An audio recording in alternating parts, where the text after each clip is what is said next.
Ang buong buhay ko ay inalay ko sa isang pamilyang ginawa akong alipin.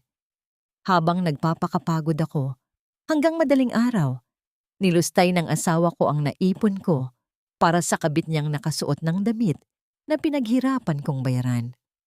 Pera lang ang ambag mo rito, singhal niya, pero tapos na ang pagiging martir. Babawiin ko ang bawat sentimong ninakaw nila. Handa na ba silang masunog sa impyernong sarili nilang gawa? Bakit kailangan pang magtiis kung ang bawat sinulid ng pagmamahal ay unti-unti nang pinuputol ng kataksilan? Huwag mong intindihin ang presyo, Stella. Kunin mo na ang lahat ng gusto mo. Madaling kausapin si Nina. Para ko lang siyang bangko na walang limitasyon at walang katapusan ng pasensya. Ang mga salitang iyon na binigkas ng may halong pagyayabang at panunuya ay tila isang malamig na hanging dumaan sa siwang ng pinto ng patahian ni Saturnina. Sa loob ng maliit at madilim na silid na amoy tela at langis ng makina, napatigil ang kanyang mga kamay. 4:00 pa lamang ng madaling araw. Ang tanging liwanag sa paligid ay ang dilaw na bumbilya sa itaas ng kanyang ulo na nagpapakita sa bawat hibla ng alikabok na sumasayaw sa hangin. Hawak ni Nina ang isang mamahaling tela ng lana, ang materyales para sa suit na isusuot ng kanyang asawang si Alfonso para sa kaarawan nito mamayang gabi. Kanina pa siya gising, puyat at pagod ang mga mata, ngunit pilit niyang tinatapos ang bawat tahi. Gusto niyang maging perpekto ang itsura ni Alfonso sa harap ng mga kaibigan nito. Gusto niyang maramdaman ng asawa na kahit hindi siya nakapagtapos ng pag-aaral at galing lamang sa pagiging kasambahay, kaya niyang ibigay ang lahat ng luho nito sa pamamagitan ng kanyang sipag. Isang matalas na kirot ang gumising sa kanyang diwa nang mabaon ng karayom sa dulo ng kanyang hintuturo. Mabilis na lumitaw ang isang butil ng pulang dugo na tila isang maliit na rubi sa ibabaw ng kanyang balat. Hindi siya dumaing. Sanay na siya sa sakit ng tusok ng karayom, tulad ng pagkasanay niya sa masakit na salita ng kanyang biyenan. Agad niyang dinala ang kanyang daliri sa kanyang bibig upang sipsipin ang dugo dahil natatakot siyang mantsahan ang mamahaling tela na halos katumbas na ng kinita niya sa loob ng 1 buwan. Sa gitna ng katahimikan, narinig niya ang mga yabag ng paa na papalapit. Ang tunog ng mararahas na hakbang na iyon ay kabisadong-kabisado na ng kanyang puso. Bumukas ang pinto at pumasok si Doña Graciela, ang kanyang biyenan. Nakaayos na ito kahit madaling araw pa lamang, suot ang kanyang mga alahas na tila laging handang humarap sa kamera. Tiningnan nito ang paligid ng patahian ng may pandidiri bago itinuon ang tingin kay Nina na nakayuko pa rin sa harap ng makina. Ang bagal mo talagang kumilos, Saturnina. Ang boses nito ay parang kalawang na kumakaskas sa bakal. 6:00 na ng umaga at hindi mo patapos ang isusuot ni Alfonso. Hindi mo ba alam na napakaraming bisitang darating? Gusto mo bang mapahiya ang anak ko dahil sa kakulangan mo ng diskarte? Tinatapos ko na po, Oma. Mahinahong sagot ni Nina, kahit ramdam niya ang panunuyo ng kanyang lalamunan. Kailangan lang pong maging maingat sa mga detalye para maging maganda ang bagsak ng tela. Huwag mo akong idahilan ng mga detalye na yan. Mabilis na putol ni Graciela. Tandaan mo, kung hindi dahil sa pamilyang ito, nananatili ka pa ring naglalaba ng maruruming damit ng ibang tao sa probinsya. Utang na loob mo sa amin ang posisyon mo ngayon. Kaya ayusin mo ang trabaho mo at siguraduhin mong hindi ka mukhang katulong sa harap ng mga bisita mamaya. Kahit na yun naman talaga ang pinanggalingan mo. Lumabas ang biyenan nang hindi man lang naghihintay ng sagot. Naiwan si Nina na nakahawak ng mahigpit sa gilid ng mesa. Ang bawat salita ay tila mga dagdag na bigat sa kanyang balikat. Mga kadenang pilit siyang ibinaba sa lupa. Ngunit sa kabila ng lahat, pilit pa rin siyang ngumingiti sa kanyang isipan. Inisip niya na marahil, kapag nakita ni Alfonso ang suit, kapag naging masaya ang selebrasyon, magiging maayos din ang lahat. Na balang araw, tatanggapin din siya ng pamilyang ito, hindi bilang isang manggagawa, kundi bilang isang tunay na kapamilya. Lumipas ang mga oras na parang isang mabilis na tren. Natapos ni Nina ang suit, niluto ang mga paboritong pagkain ni Alfonso at siniguradong maayos ang bawat sulok ng kanilang malaking bahay. Ang bahay na siya ang nagbabayad ng bawat buwan ng hulog. Ngunit tila hindi siya kailanman naging may-ari. Nang sumapit ang gabi, ang bahay ay napuno ng tawanan, musika, at amoy ng mamahaling alak. Si Alfonso ay nasa gitna ng bulwagan. Suot ang suit na tinahi ni Nina. Mukha siyang isang matagumpay na negosyante, kahit ang totoo ay wala siyang trabaho at umaasa lamang sa kinikita ng patahian ng kanyang asawa. Si Katrina, ang kapatid ni Alfonso, ay abala sa pagkuha ng mga litrato para sa social media. Suot ang isang bagong designer bag na kinuha ang pondo mula sa pambayad sana ng kuryente ng shop ni Nina. Si Nina ay nanatili sa kusina. Tinitiyak na hindi nauubusan ng pagkain ang mga bisita. Pagod na ang kanyang buong katawan, ngunit ang iniisip niya lang ay ang sorpresang inihanda niya para sa kanyang asawa. Isang bagong relos na matagal ng pangarap ni Alfonso na binili niya gamit ang kanyang huling ipon sa bangko. Sa sandaling iyon, naramdaman niya ang panginginig ng kanyang cellphone sa loob ng bulsa ng kanyang apron. Ang mahinang tunog ng notification mula sa kanyang bangko ay bumasag sa kanyang pagod na isipan. Kinuha niya ang telepono. Inaasahan na marahil ay isang bati mula sa isang kaibigan. Ngunit ang bumungad sa kanya ay isang mensahe na tila nagpatigil sa pagdaloy ng dugo sa kanyang mga ugat. Ang kanyang savings account, ang account na pinag-ipunan niya ng bawat sentimo mula sa kanyang mga puyat at pagod, ay nabawasan ng isang malaking halaga. Isang withdrawal na nagkakahalaga ng halos kalahating milyon. Ang balanse na natira ay 0. Nabitawan ni Nina ang hawak niyang basahan. Ang kanyang paningin ay nagsimulang lumabo at ang ingay ng party sa labas ay tila naging isang malabong ugong sa kanyang pandinig. Sino ang kukuha ng ganoong kalaking pera? Tanging si Alfonso lamang ang may access sa account na yon bukod sa kanya, dahil pinayagan niya ito noong nakaraang taon para sa emergency ng pamilya. Nanginig ang kanyang mga binti habang naglalakad siya patungo sa likod bahay, malapit sa hardin kung saan mas tahimik. Kailangan niyang hanapin si Alfonso. Kailangan niyang itanong kung ano ang nangyari. Ngunit bago pa man niya mabuksan ang pinto, nakita niya ang isang anino sa siwang ng kurtina. Doon, sa ilalim ng malamlam na liwanag ng buwan, nakita niya ang kanyang asawa, ngunit hindi ito nag-iisa. Nakayakap si Alfonso sa isang babaeng hindi pamilyar kay Nina. Isang babaeng mas bata, mas maganda, at suot ang isang limitado at mahal na bestidang itim. Ang bestidang yon ay ang mismong piraso na pinaghirapang bayaran ni Nina noong nakaraang buwan. Ang damit na akala niya ay nawala sa loob ng shop. Ang ganda mo talaga sa damit na yan, Stella. Bulong ni Alfonso na sapat na malakas para marinig ni Nina. Huwag mong intindihin yung pera na nilipat ko sa account mo. Maliit na bagay yon para sa kaligayahan mo. Si Nina, hayaan mo siya. Abala yun sa kusina. Basta't may tinatahi yun, hindi na yun magtatanong. Tumawa ang babaeng nagngangalang Stella. Isang tawang tila matatalas na bubog na pumasok sa puso ni Nina. Paano kung malaman niya? Baka palayasin ka nun. Siya. Maglalayas? Muling tumawa si Alfonso ng may halong panunuya. Mahal na mahal ako nun. At higit sa lahat, wala siyang ibang matatakbuhan. Utang niya sa pamilya ko ang buhay niya. Hinding-hindi niya ako maiiwan. Ang bawat salita ay tila isang malakas na sampal na humahati sa pagkatao ni Nina. Ang kanyang dibdib ay sumikip.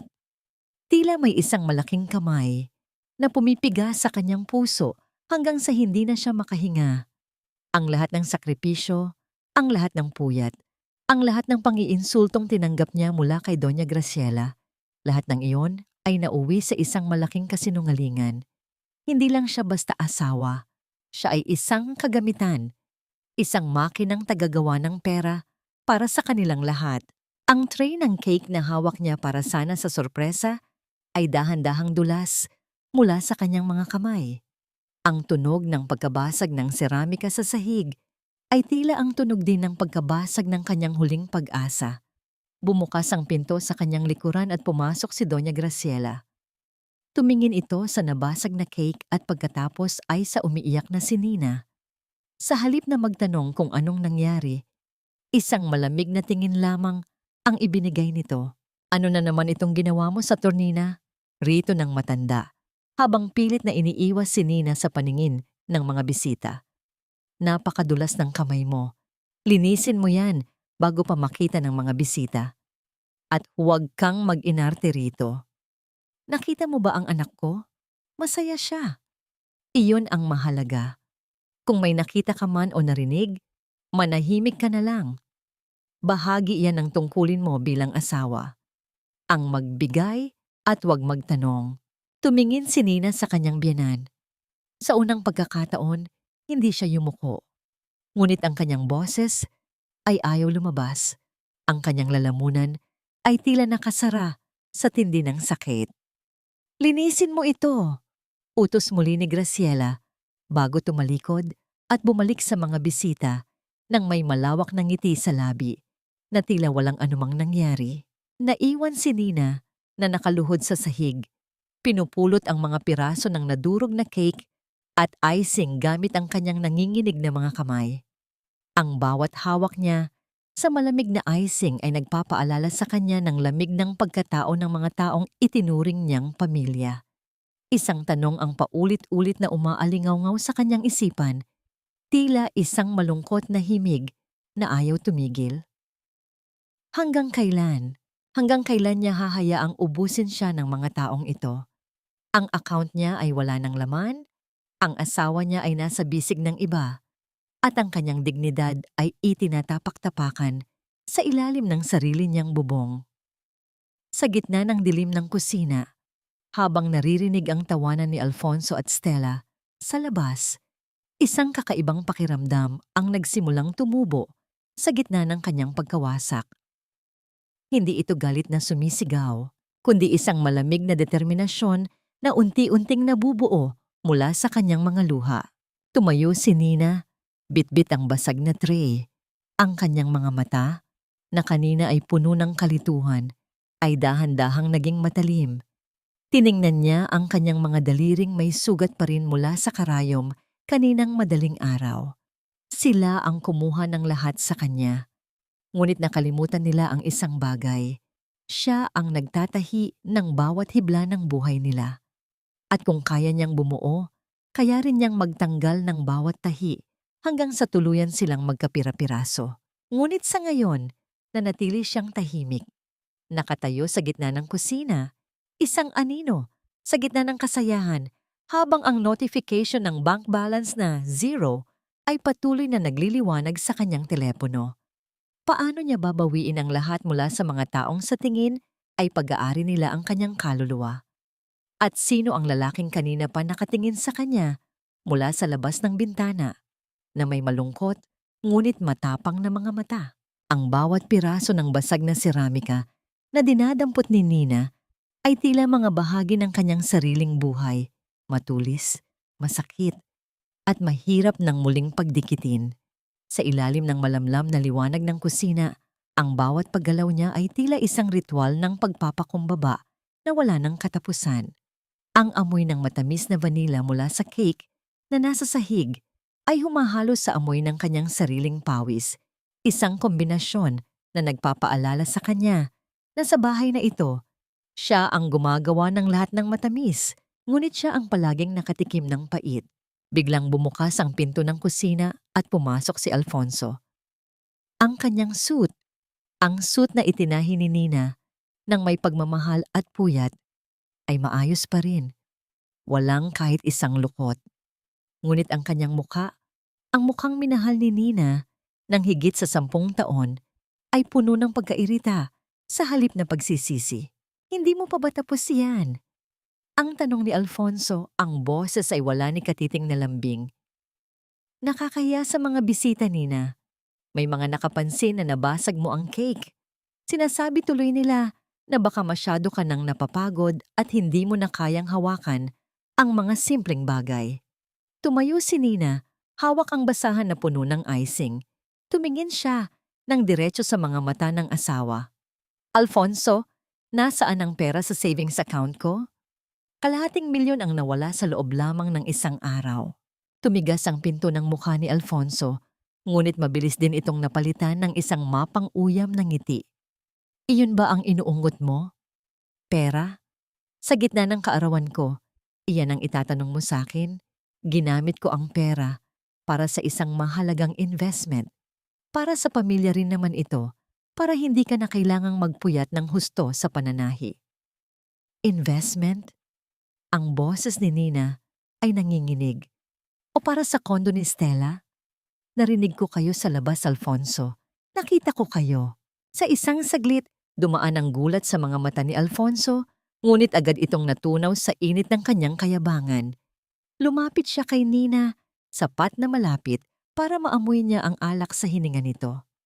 At ano ngayon kung narinig mo? Nina, magpakatotoo tayo. Tingnan mo ang sarili mo. Amoy tela ka palagi. Ang mga kamay mo ay puro tusok ng karayom at wala kang ibang alam kundi ang magtrabaho. Si Stella. Siya ang nagbibigay sa akin ng buhay na hindi mo maibigay.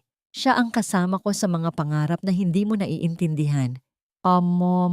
Asam ang bawat salita ay tila isang mabilis na sampal sa kaliwa at kanang pisngi ni Nina.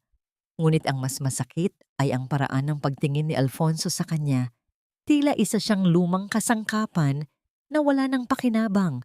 Isang basahang pwedeng itapon kapag marumi na. Pero pera ko yun, Alfonso. Bulong ni Nina.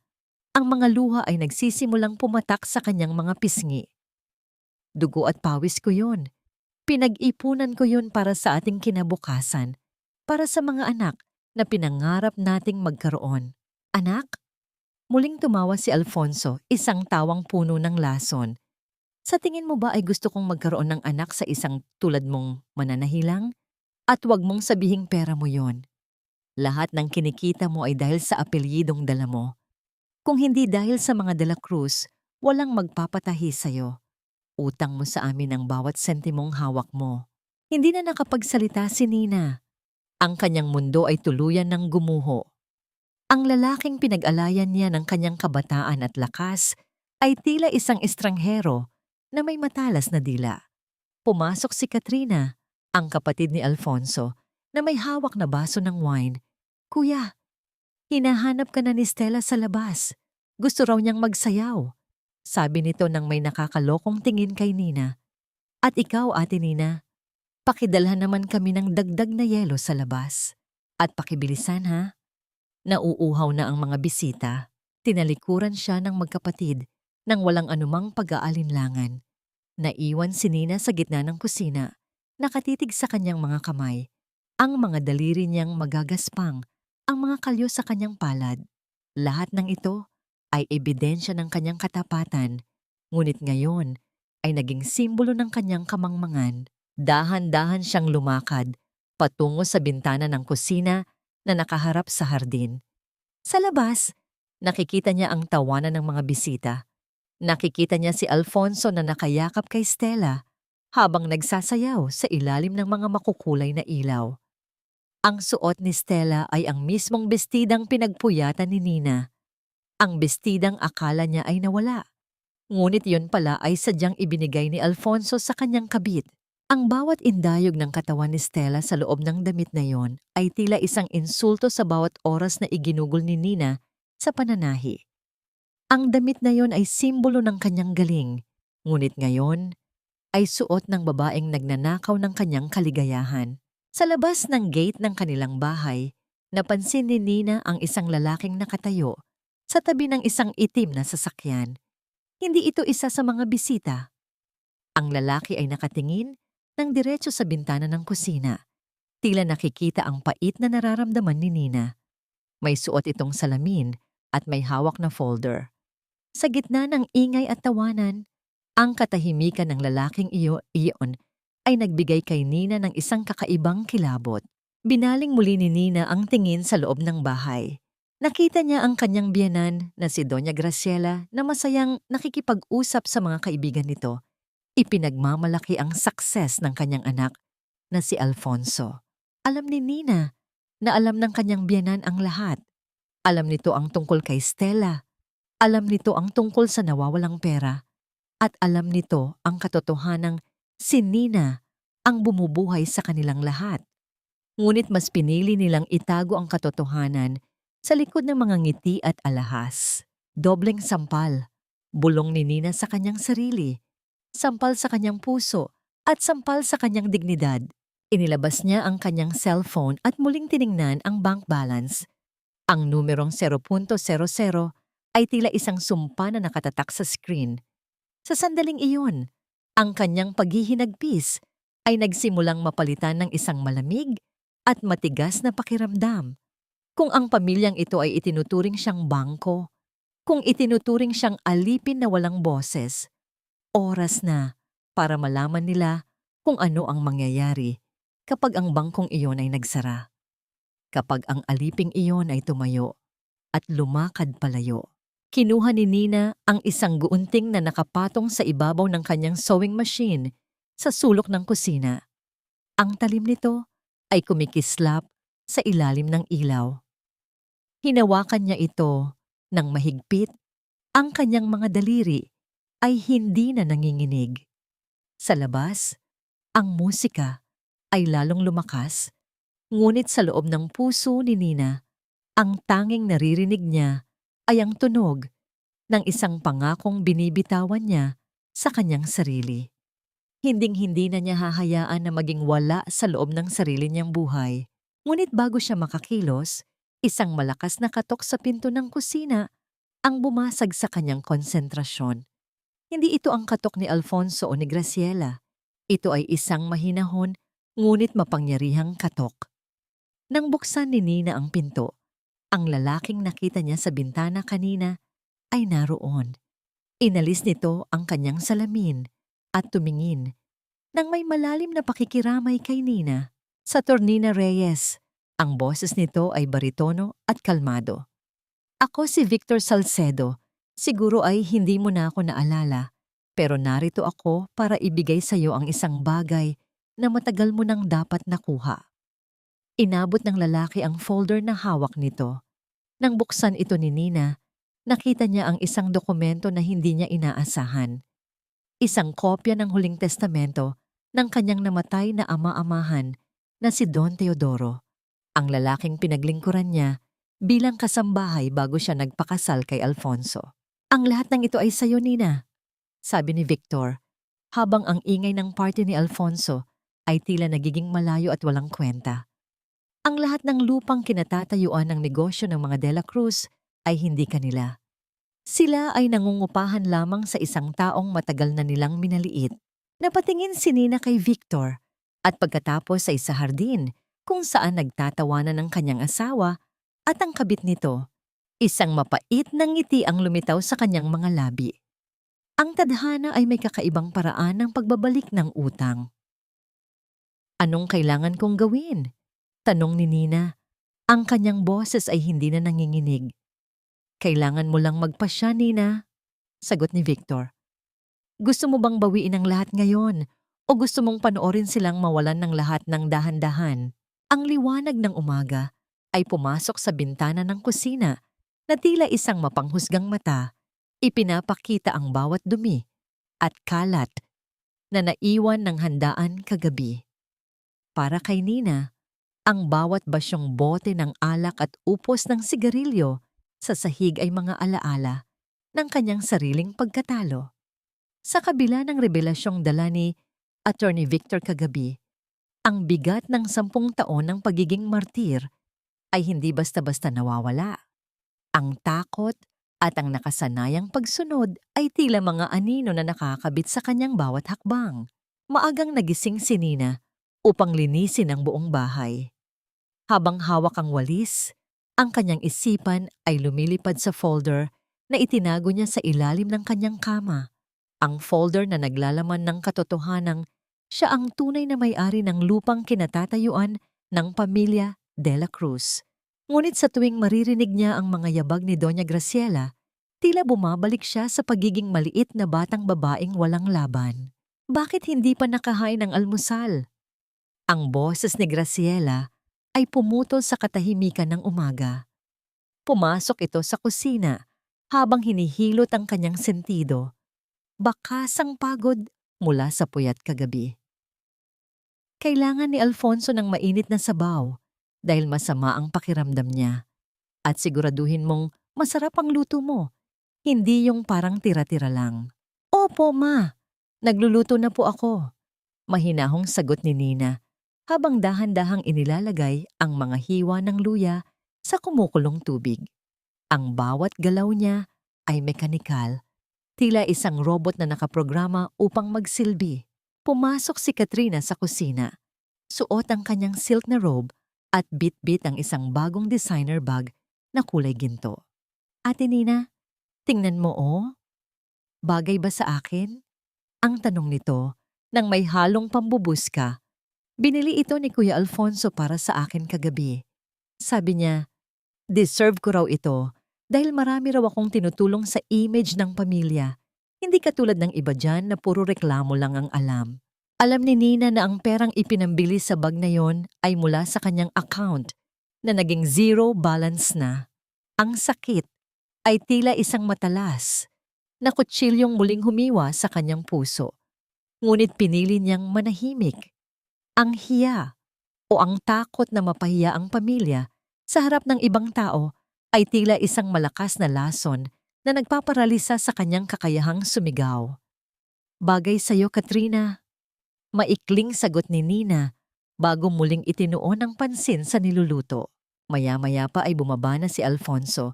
Hindi nito tinitingnan si Nina ng diretso. Umupo ito sa hapag at nagsimulang kumain ng walang anumang pasasalamat. Matapos ang ilang sandali, tumingin ito kay Nina nang may mapang-aping tingin. Nina, tungkol sa nangyari kagabi, huwag mong masyadong palakihin ang mga bagay. Ang simula ni Alfonso. Ang boses ay puno ng gaslighting. Lalaki ako, at normal lang na humanap ako ng aliw kapag pakiramdam ko ay hindi mo na ako naaasikaso. Tingnan mo ang sarili mo. Lagi kang amoy tela at pawis. Sino ba namang gaganahan niyan? Kung gusto mong manatili ako sa tabi mo, umayos ka. Matuto kang mag-ayos at huwag puro trabaho lang ang inaatupag mo. Gusto sanang isigaw ni Nina na siya ang nagpapakapagod para may pambili sila ng pagkain. Ngunit ang pangako niya sa kanyang namatay na ina ay muling bumulong sa kanyang isipan. Nina, panatilihin mong buo ang pamilya mo. Ang babae ang nagsisilbing haligi ng tahanan. Ang paniniwalang ito ang naging bilangguan niya sa loob ng mahabang panahon. Ang pagtitiyaga o tiyaga ay naging isang sumpa sa halip na isang birtud. At isa pa, dagdag ni Alfonso habang nagpupunas ng bibig. Kailangan ko pa ng dagdag na pondo. May kailangan akong bayaran na mahalagang transaction. Siguraduhin mong marami kang matatapos na order ngayong linggo sa shop. Tinalikuran siya ni Alfonso at Graciela. Iniwan siyang mag-isa sa gitna ng maruming kusina. Sa labas, sa may tapat ng patahian ni Nina, napansin ni Lola Mercy ang isang lalaking nakatayo sa ilalim ng puno ng nara. Ito ang lalaking nakita ni Nina kagabi, si Attorney Victor. Si Lola Mercy, na kilala sa kanyang pagiging mapagmasid, ay nakaramdam na may kakaibang mangyayari. Nina, anak, tawag ni Lola Mercy habang pumapasok sa loob. May isang lalaki sa labas na kanina pa nakatingin dito. Parang may hinihintay. Kilala mo ba siya? Bago pa man makasagot si Nina, biglang tumunog ang telepono ng bahay. Isang tunog na, tila nagbabala ng isang darating na bagyo. Nilapitan ito ni Nina at sinagot. Hello, De La Cruz Residence. Ang boses ni Nina ay nanginginig ng kaunti. Magandang umaga. Ito ba si Mrs. Saturnina Reyes De La Cruz? Ang boses sa kabilang linya ay malamig at formal. Tumatawag kami mula sa Golden Crest Loan Agency. Gusto lang naming ipaalam na ang loan na kinuha sa ilalim ng iyong pangalan ay lagpas na sa takdang panahon. Kung hindi kayo makakabayad sa loob ng 48 oras, mapipilitan kaming simulan ang proseso ng foreclosure sa inyong ari-arian, kabilang ang inyong patahian. Nabitawan ni Nina ang telepono. Ang tunog ng pagbagsak nito sa sahig ay tila ang huling hininga ng kanyang kalmado. Hindi lamang ang kanyang savings ang kinuha ni Alfonso, ginamit din nito ang kanyang pangalan para mangutang ng halagang hindi niya kayang bayaran. Ang kanyang puso ay nagsimulang tumibok ng mabilis, tila isang ibon na nagpupumiglas sa loob ng isang masikip na hawla.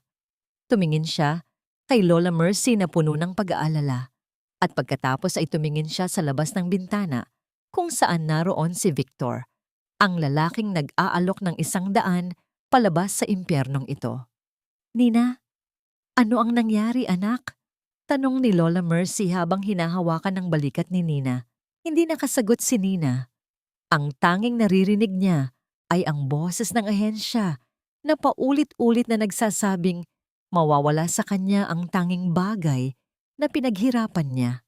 Ang kanyang patahian, ang kanyang tiyaga, ay tila naging isang malaking biro. Sa sandaling iyon, ang takot ay nagsimulang mapalitan ng isang mapanganib na uri ng kalmado. Kung kukunin nila sa kanya ang lahat, wala na siyang dahilan para matakot pa. "Lola Mercy," sabi ni Nina, ang kanyang boses ay tila galing sa ilalim ng lupa. "Pakisabi sa lalaki sa labas. Gusto ko siyang kausapin. Ngayon na." Ang amoy ng mamahaling pabango na tila bulaklak na hinaluan ng lason ay biglang bumalot sa loob ng maliit na patahian ni Nina. Ang tunog ng mga takong na tumatama sa sahig na semento ay tila mga martilyong bumabasag sa katahimikan ng umaga.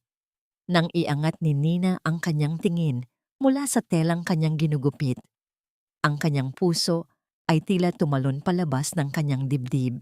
Sa pintuan ay nakatayo si Stella, ang babaeng nakita niya sa hardin kagabi, ang babaeng naging dahilan ng pagkawasak ng kanyang mundo, ay narito ngayon sa loob ng kanyang pinakaimportanteng santuaryo.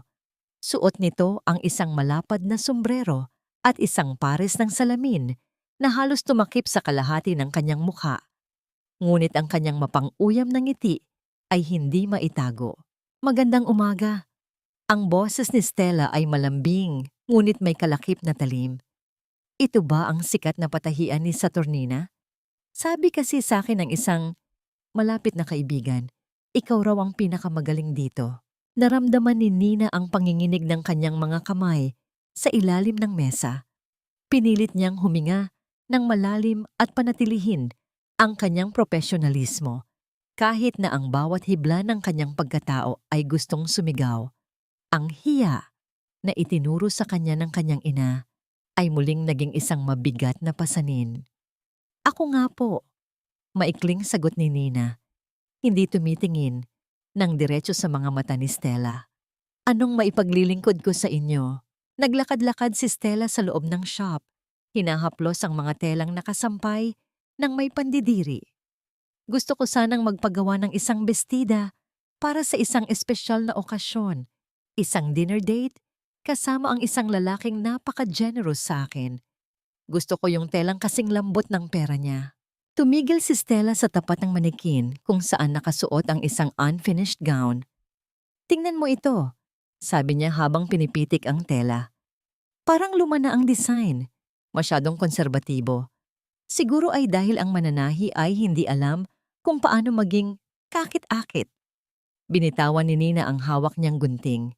Ang tunog ng pagtama ng metal sa mesa ay tila isang babala.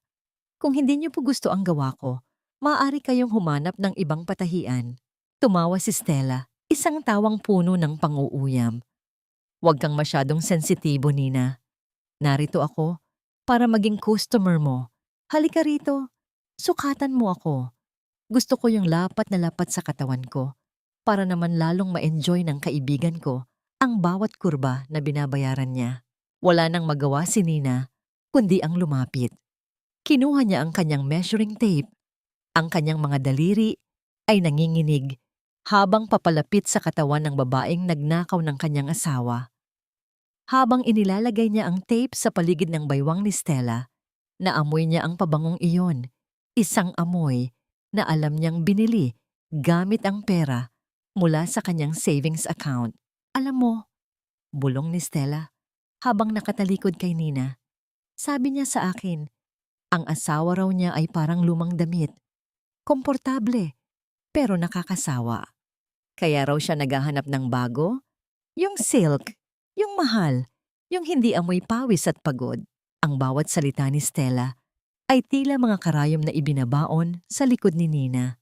Ang higpit ng hawak ni Nina sa measuring tape ay lalong tumindi. Tila gusto niyang sakalin ang katotohanang naririnig niya. Ngunit nanatili siyang tahimik. Ang kanyang katahimikan ay hindi dahil sa kahinaan, kundi dahil sa isang uri ng sakit na hindi na kayang ilabas ng salita. Biglang kinuha ni Stella ang kanyang pitaka at sadyang inihulog ang isang maliit na piraso ng papel sa paanan ni Nina. Oops, nalaglag ang resibo ko. Pakipulot naman, dear. Yumuko si Nina upang pulutin ang papel. Nang mabasa niya ito, tila tumigil ang pag-ikot ng mundo.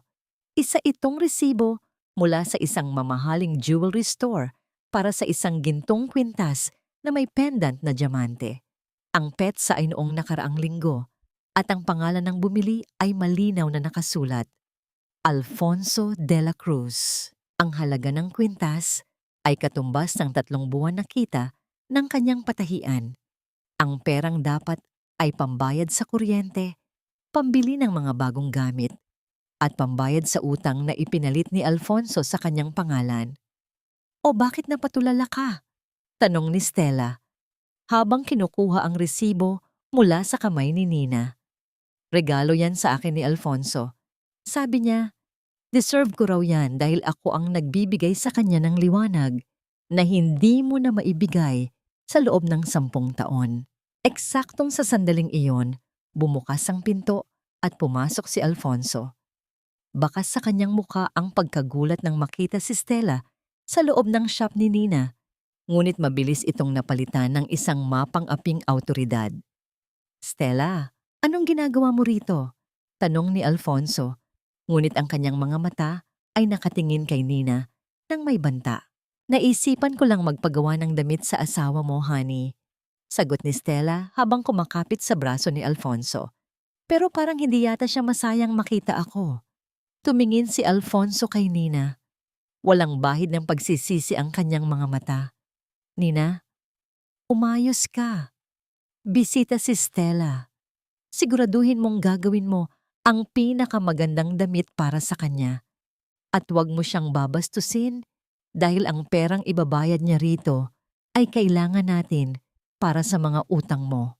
Ang kabalintunaan ng kanyang mga salita ay tila isang lason na kumalat sa buong silid. Ang asawa niya, na nagnakaw ng kanyang pera para ibili ng alahas ang kanyang kabit, ay ngayon ay inuutusan siyang pagsilbihan ang babaeng yon para bayaran ang utang na siya rin naman ang gumawa. Alfonso, lumabas na kayo. Ang boses ni Nina ay mahina, ngunit puno ng pait. Anong sabi mo? Singal ni Alfonso. Humahakbang palapit kay Nina. Sabi ko, lumabas na kayo. Sigaw ni Nina, ang kanyang unang pagsabog ng galit sa loob ng maraming taon. Huwag niyo nang dungisan ang lugar na ito ng inyong kabastusan. Nagulat si Alfonso sa tapang ni Nina, ngunit bago pa siya makasagot, tumawa si Stella at hinila siya palabas. Hayaan mo na siya, honey. Masyado lang siyang bitter dahil alam niyang wala na siyang halaga sa'yo. Halika na. Mas masarap mamili sa mall kaysa manatili sa mabahong lugar na ito. Nang makaalis ang dalawa, naiwan si Nina na nakatayo sa gitna ng kanyang shop. Ang kanyang mga balikat ay nanginginig sa tindi ng kanyang nararamdamang galit at pait. Tumingin siya sa kanyang mga kamay, ang mga kamay na pilit niyang pinapanatiling malinis sa kabila ng duming ibinabato sa kanya ng pamilya De La Cruz. Sa labas, ang araw ay nagsisimulang lumubog, nag-iiwan ng mahahabang anino sa sahig. Isang anino Ang dahan-dahang pumasok sa loob ng shop. Hindi ito si Alfonso. Ito ay si Victor. Nakita niya ang lahat mula sa labas. Hanggang kailan mo hahayaang saktan kanila, Nina? Ang tanong ni Victor. Ang kanyang boses ay puno ng malalim na pag-aalala. Tumingin si Nina kay Victor at sa unang pagkakataon, ang kanyang mga luha ay tuluyan ng natuyo. Ang kanyang mga mata ay naging kasing tigas ng bakal. Hindi na ito tungkol sa pananahi, Attorney Victor, sabi ni Nina. Ito ay tungkol na sa kung paano ko sila puputulin mula sa buhay ko, hanggang sa wala na silang matirang kahit isang sinulid ng dignidad. Gabi na, ngunit ang katahimikan sa loob ng mansyon ng mga De La Cruz ay hindi nagbibigay ng kapayapaan. Sa halip, ito ay tila isang mabigat na kumot na sumasakal sa bawat hininga ni Nina. Ang tanging naririnig sa buong bahay ay ang mahinang paggalaw ng mga sanga ng puno sa labas na humahampas sa bintana, na tila mga daliring kumakatok upang magbabala. Habang ang lahat ay natutulog na, si Nina ay nasa loob ng opisina ni Alfonso. Hindi siya narito upang mag-imbestiga, kundi upang tapusin ang kanyang gawaing bahay, ang paglilinis ng mga kalat na iniwan ng kanyang asawa. Habang pinupunasan niya ang lamesang gawa sa mahal na Nara, napansin niya ang isang bahagi ng drawer na hindi lapat ang pagsasara. Isang piraso ng asul na folder ang nakaungos, tila isang lihim na nagpupumilit lumabas. Dahan-dahan niyang hinila ang folder. Ang malamig na pakiramdam ng papel sa kanyang mga daliri ay nagbigay sa kanya ng kakaibang kaba. Sa loob nito ay mga dokumentong legal na may mga tatak ng bangko at selyo ng notaryo. Nang buksan niya ang unang pahina, tila tumigil ang pagtibok ng kanyang puso. Ito ay isang kontrata ng pautang o loan na nagkakahalaga ng 5 milyong piso. Ngunit hindi ang halaga ang nagpayanig sa kanyang mundo, kundi ang nakasulat sa ilalim ng salitang collateral. Ang kanyang patahian, ang maliit na piraso ng lupa at ang gusaling itinayo niya mula sa bawat sentimong kinita niya sa loob ng 10 taon ay ginamit ni Alfonso bilang garantiya sa utang. At sa ibaba ng dokumento, nakita niya ang isang pirma na kamukhang-kamukha ng sa kanya, isang pekeng pirma na ginawa ng may kataksilan. Anong ginagawa mo rito? Ang boses ni Doña Graciela ay parang isang matalas na kidlat na bumasag sa katahimikan. Mabilis na lumingon si Nina. Hawak pa rin ang folder. Ang kanyang mukha ay kasing puti ng papel na hawak niya. Ang kanyang biyenan ay nakatayo sa pintuan. Suot ang kanyang mamahaling robe. Ang mga mata ay nanlilisik sa galit. Ma, ano ito? Nanginginig ang boses ni Nina habang itinataas ang folder. Bakit nakasangla ang patahian ko? At bakit may pirma ko rito gayong wala akong pinipirmahang anuman? Pumasok si Graciela sa loob ng silid at mabilis na inagaw ang folder mula sa kamay ni Nina. Ang tunog ng pagpunit ng hangin sa papel ay tila isang huling hantungan ng kanyang pagtitiwala. Wala kang pakialam sa mga dokumentong ito, Saturnina, singal ng matanda. Ang pamilyang ito ay nangangailangan ng pondo para sa isang malaking proyekto ni Alfonso.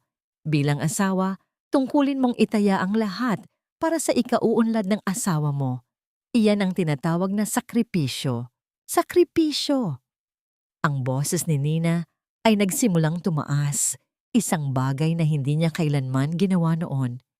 Ito ay pagnanakaw, ma. Pinitik niyo ang pirma ko. Ipinatalo niyo ang tanging ari-ariang meron ako para sa anong proyekto? Para sa luho ni Alfonso? Para sa alahas ng kabit niya? Isang malakas na hampas ng kamay ni Graciela sa lamesa ang nagpatahimik sa silid. Huwag mo akong masagot-sagot ng ganyan. Tandaan mo kung sino ka bago ka pumasok sa bahay na ito. Isang hamak na mananahi na walang pangalan. Ang apelyidong De La Cruz ang nagbigay sa iyo ng dangal. At ang dangal na yon ay may kapalit. Utang mo sa amin ang lahat. Kaya huwag kang mag-inarte kung kailangan naming gamitin ang kaunti mong ari-arian. Kaunti. Bulong ni Nina. Ang mga luha ay nagsisimulang pumatak, hindi dahil sa takot, kundi dahil sa matinding poot. Iyon ang buhay ko, ma. Iyon ang lahat ng pagod ko. Paano niyo nagawa ito sa akin? Eksaktong sa sandaling iyon, pumasok si Alfonso. Baka sa kanyang mukha ang pagod mula sa pakikipag-date kay Stella, ngunit nang makita niya ang eksena sa loob ng opisina, mabilis na napalitan ito ng isang malamig na pagngisi. Nilapitan niya si Nina at sa halip na humingi ng tawad, ay tila lalo pa siyang naging mapangapi. Nalaman mo rin pala, sabi ni Alfonso habang nagsasali ng tubig sa baso. Ang tunog ng pagbuhos ng tubig ay tila isang mabilis na agos na lumulunod sa pag-asa ni Nina. Huwag ka nang mag-eskandalo, Nina. Ang pera ay nagamit na. Ibinili ko ng isang high-end condo unit si Stella sa Makati. Kailangan niya ng lugar na disente, hindi katulad ng shop mong amoy lumang tela. Alfonso, hindi makapaniwala si Nina sa naririnig. Ipinatalo mo ang kabuhayan ko para sa kondo ng ibang babae? Hindi lang iyon, dagdag ni Alfonso habang humahakbang palapit kay Nina hanggang sa maramdaman nito ang init ng kanyang katawan. Ang loan na yan ay may buwan ng interes na kailangang bayaran at dahil ikaw ang nakapirma riyan, ikaw ang kailangang magtrabaho ng doble para mabayaran yan. Kapag nabigo ka, hindi lang ang shop mo ang mawawala, pati ang mga kagamitan mo, ang mga makina mo, kukunin ng bangko. Tumingin si Alfonso ng diretso sa mga mata ni Nina. Ang kanyang tinig ay puno ng banta. Kaya sa halip na umiyak ka riyan, pumalik ka sa patahian mo at magtahi ka hanggang sa mapatid ang mga daliri mo. Dahil kapag hindi mo nabayaran ang utang na yan, sa kalsada ka pupulutin kasama ng lahat ng mga basura mo. Ang salitang kalsada ay paulit-ulit na umalingaw-ngaw sa isipan ni Nina. Tumingin siya sa kanyang asawa at pagkatapos ay sa kanyang biyenan na tila isang hukom na walang awa. Sa sandaling iyon, ang huling hibla ng kanyang pagiging martir ay tuluyan ng naputol. Ang kanyang mga labi ay nanginginig habang nakatitig sa pekeng pirma sa dokumentong hawak ni Graciela. Hindi siya sumagot, hindi siya sumigaw. Dahan-dahan siyang tumalikod at lumabas ng silid. Ang bawat hakbang niya sa pasilyo ay tila isang paglalakad patungo sa isang digmaan na hindi niya inaasahang darating. Nang makarating siya sa kanyang sariling silid, isinara niya ang pinto at sumandal dito. Ang kanyang paghinga ay mabilis at mababaw. Inilabas niya ang kanyang cellphone at tiningnan ang contact ni Attorney Victor.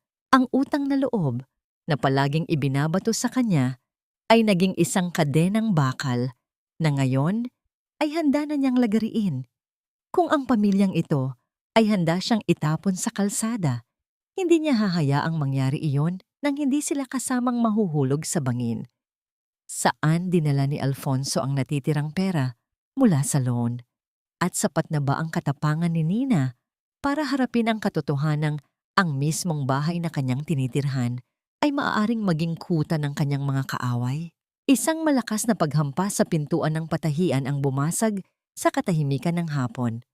Ang tunog ng pagtilamsik ng mga kahoy mula sa nasirang hamba ay tila isang babala ng paparating na unos. Hindi ito ang mahinhing katok ng isang customer, kundi ang marahas na pagpasok ng tatlong lalaking may malalaking katawan at madidilim na mukha. Ang bawat hakbang nila sa loob ng shop ay nagpapatunog sa lumang sahig, tila isang babala ng panganib. Nasaan ang bayad? Ang sigaw ng lalaking nasa unahan. Habang iwinawas, siwas ang isang piraso ng papel na may pekeng pirma ni Nina. 3 buwan na kayong delay, sabi ni Alfonso de la Cruz. Dito raw kami kukuha ng pambayad. Napatayo si Nina mula sa kanyang upuan, ang kanyang mga kamay ay nanginginig habang hawak ang isang piraso ng tela. Wala po kaming pera rito. Hindi ko po alam ang tungkol sa utang na yan. Huwag mo kaming lokohin. Ang boses ng lalaki ay dumagundong sa loob ng maliit na silid. Sa isang iglap, hinawi niya ang mga nakasalansang tela sa lamesa, dahilan upang magsabog ang mga ito sa sahig na parang mga sugatang ibon. Ang tunog ng pagbagsak ng mga mabibigat na rolyo ng tela ay tila mga yabag ng kamatayan. Sinubukan ni Lola Mercy na pumagitna. Ang kanyang matandang katawan ay humaharang sa mga lalaki. Mga anak, pakiusap. Pag-usapan natin ito ng maayos. Huwag kayong manira ng gamit. Ngunit bago pa man matapos ni Lola Mercy ang kanyang pangungusap, isang marahas na pagtulak ang nagpabagsak sa kanya sa isang sulok. Ang tunog ng pagtama ng kanyang likod sa mga kahoy na istante ay nagpasinghap kay Nina sa takot.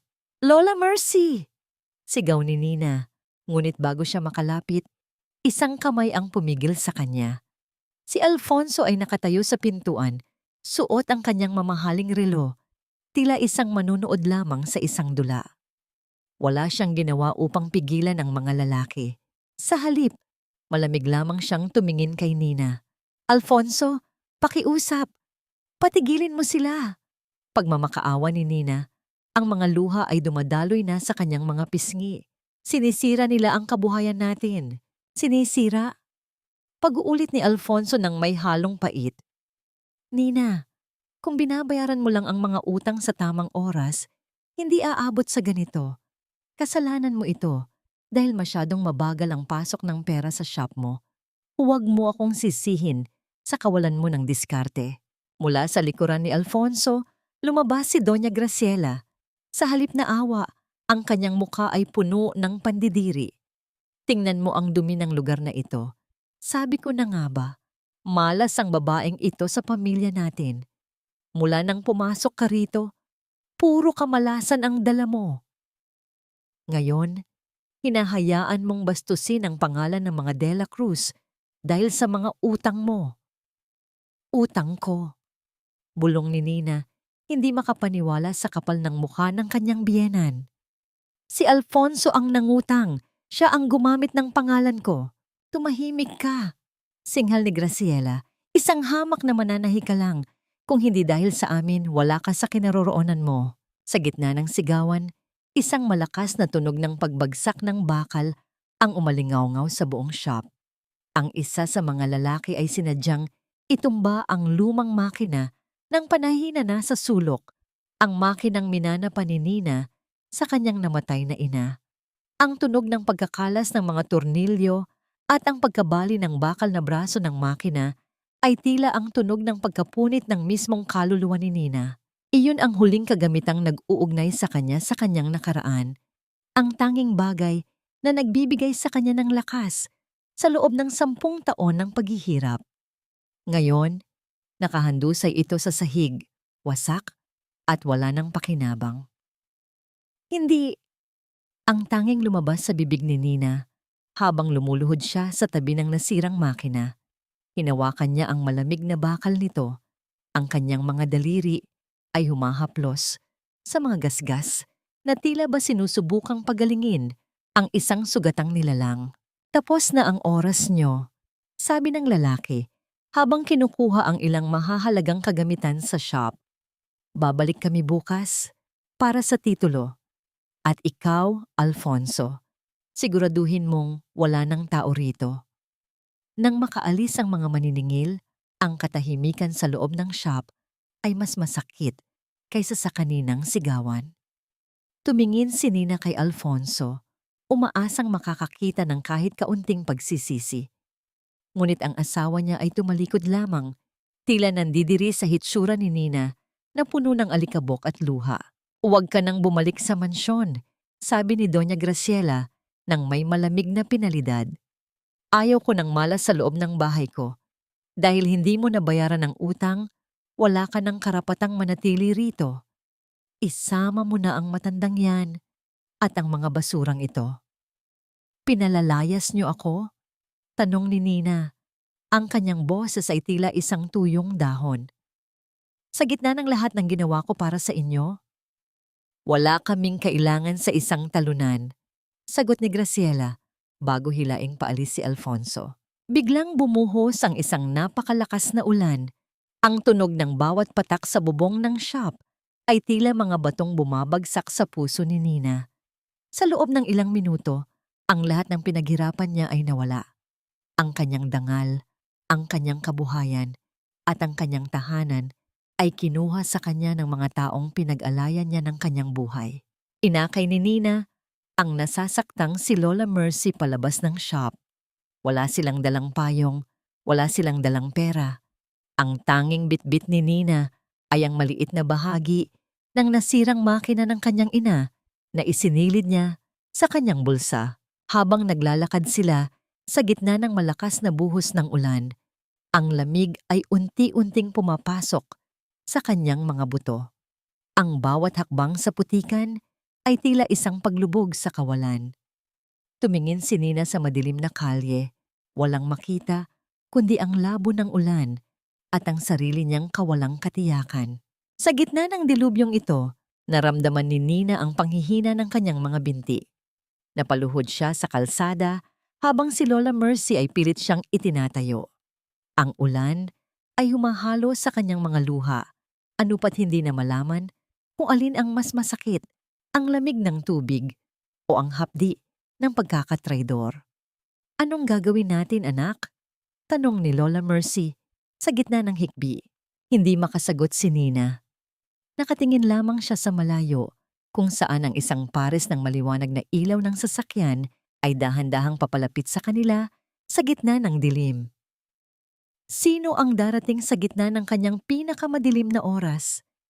At may lakas pa ba siyang tumayo kung ang lahat ng kanyang pinanghahawakan ay tuluyan ng pinitas? Ang bawat patak ng ulan sa balat ni Nina ay tila mga maliliit na karayom na nagpapaalala sa kanya ng kanyang pagkatalo. Sa gitna ng dilim at basang kalsada, ang kanyang hininga ay gumuho sa bawat hakbang habang ang lamig ay dahan-dahang gumagapang mula sa kanyang mga paa patungo sa kanyang puso. Ang bigat ng katawan ni Lola Mercy na nakasandal sa kanya ay ang tanging nagpapaalala sa kanya na kailangan niyang manatiling gising. Kahit na ang buong pagkatao niya ay gusto ng lamunin ng putik sa kalsada, isang pares ng maliwanag na ilaw ang bumasag sa dilim. Ang tunog ng gulong na dumadaan sa ibabaw ng tubig ay lumikha ng isang mahabang pagsabog ng tilamsik bago ito tuluyang huminto sa kanilang tapat. Ang pag-ikot ng makina ng sasakyan ay dahan-dahang humina, napalitan ng tunog ng pagbukas ng pinto sa gitna ng malakas na buhos ng ulan. Bumaba ang isang lalaki. Hindi ito nagmadali, ngunit ang bawat galaw niya ay puno ng layunin. Ang itim na payong na kanyang binuksan ay tila isang malaking pakpak na handang magbigay ng silong. Nang lumapit siya, ang tanging nakikita ni Nina ay ang kislap ng salamin ng lalaki sa ilalim ng ilaw ng sasakyan. Nina, ang boses ni Attorney Victor ay baritono at kalmado, isang boses na hindi naghahanap ng paliwanag kundi nag-aalok ng seguridad. Hindi nakasagot si Nina.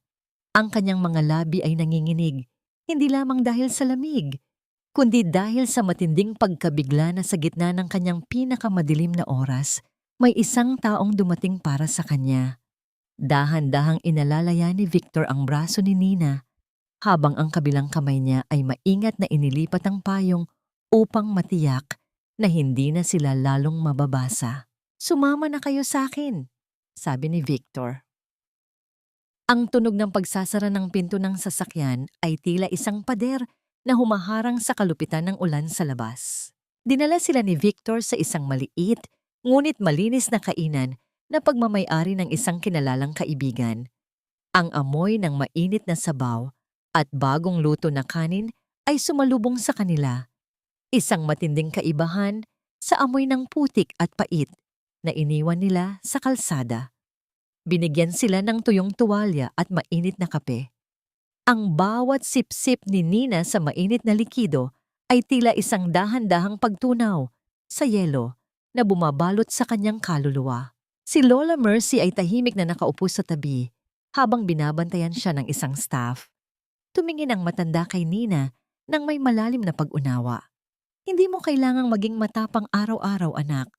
Bulong ni Lola Mercy, ang kanyang boses ay tila isang haplos sa sugatang puso ni Nina.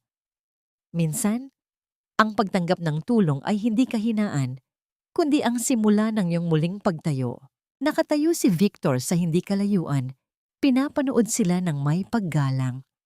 Nang mapansin niya ang mga pasa sa braso ni Nina, ang mga marka ng marahas na pagtulak ni Alfonso, at ng mga maniningil, ang kanyang mga mata ay nagtagis ng may matinding galit, ngunit nanatiling malambot ang kanyang boses nang lumapit siya. Nakita ko ang nangyari sa shop mo, Nina. Simula ni Victor habang dahan-dahang inilalagay ang isang folder sa lamesa. At alam ko rin ang tungkol sa pinalayas kayo sa bahay. Hindi mo na kailangang magpaliwanag. Napatingin si Nina sa folder at pagkatapos ay sa kanyang mga kamay na puno ng maliliit na sugat. Inilabas niya ang piraso ng nasirang makina ng kanyang ina mula sa kanyang bulsa at dahan-dahang inilapag ito sa tabi ng tasa ng kape. Ang tunog ng pagtama ng bakal sa lamesa ay tila isang huling paalam sa kanyang nakaraan.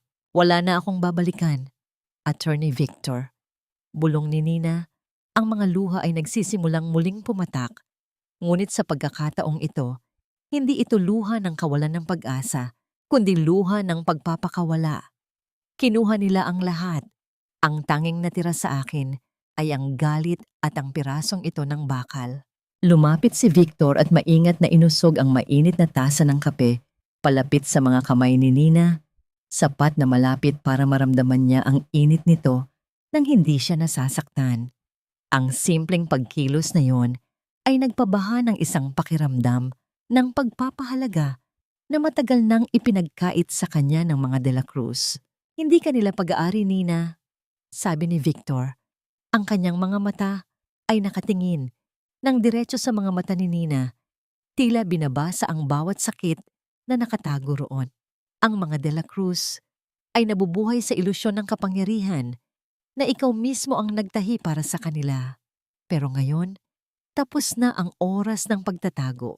Kinuha ni Victor ang isang dokumento mula sa kanyang folder, ang kopya ng pekeng kontrata na nakuha niya sa tulong ng kanyang mga koneksyon sa bangko. Ang pirma mo ay pinitik, ang ari-arian mo ay ninakaw, at ang dignidad mo ay itinuring nilang basahan. Pero nakalimutan nila ang isang bagay. Ang taong pinakamaliit sa tingin nila ang may hawak ng susi sa kanilang pagbagsak.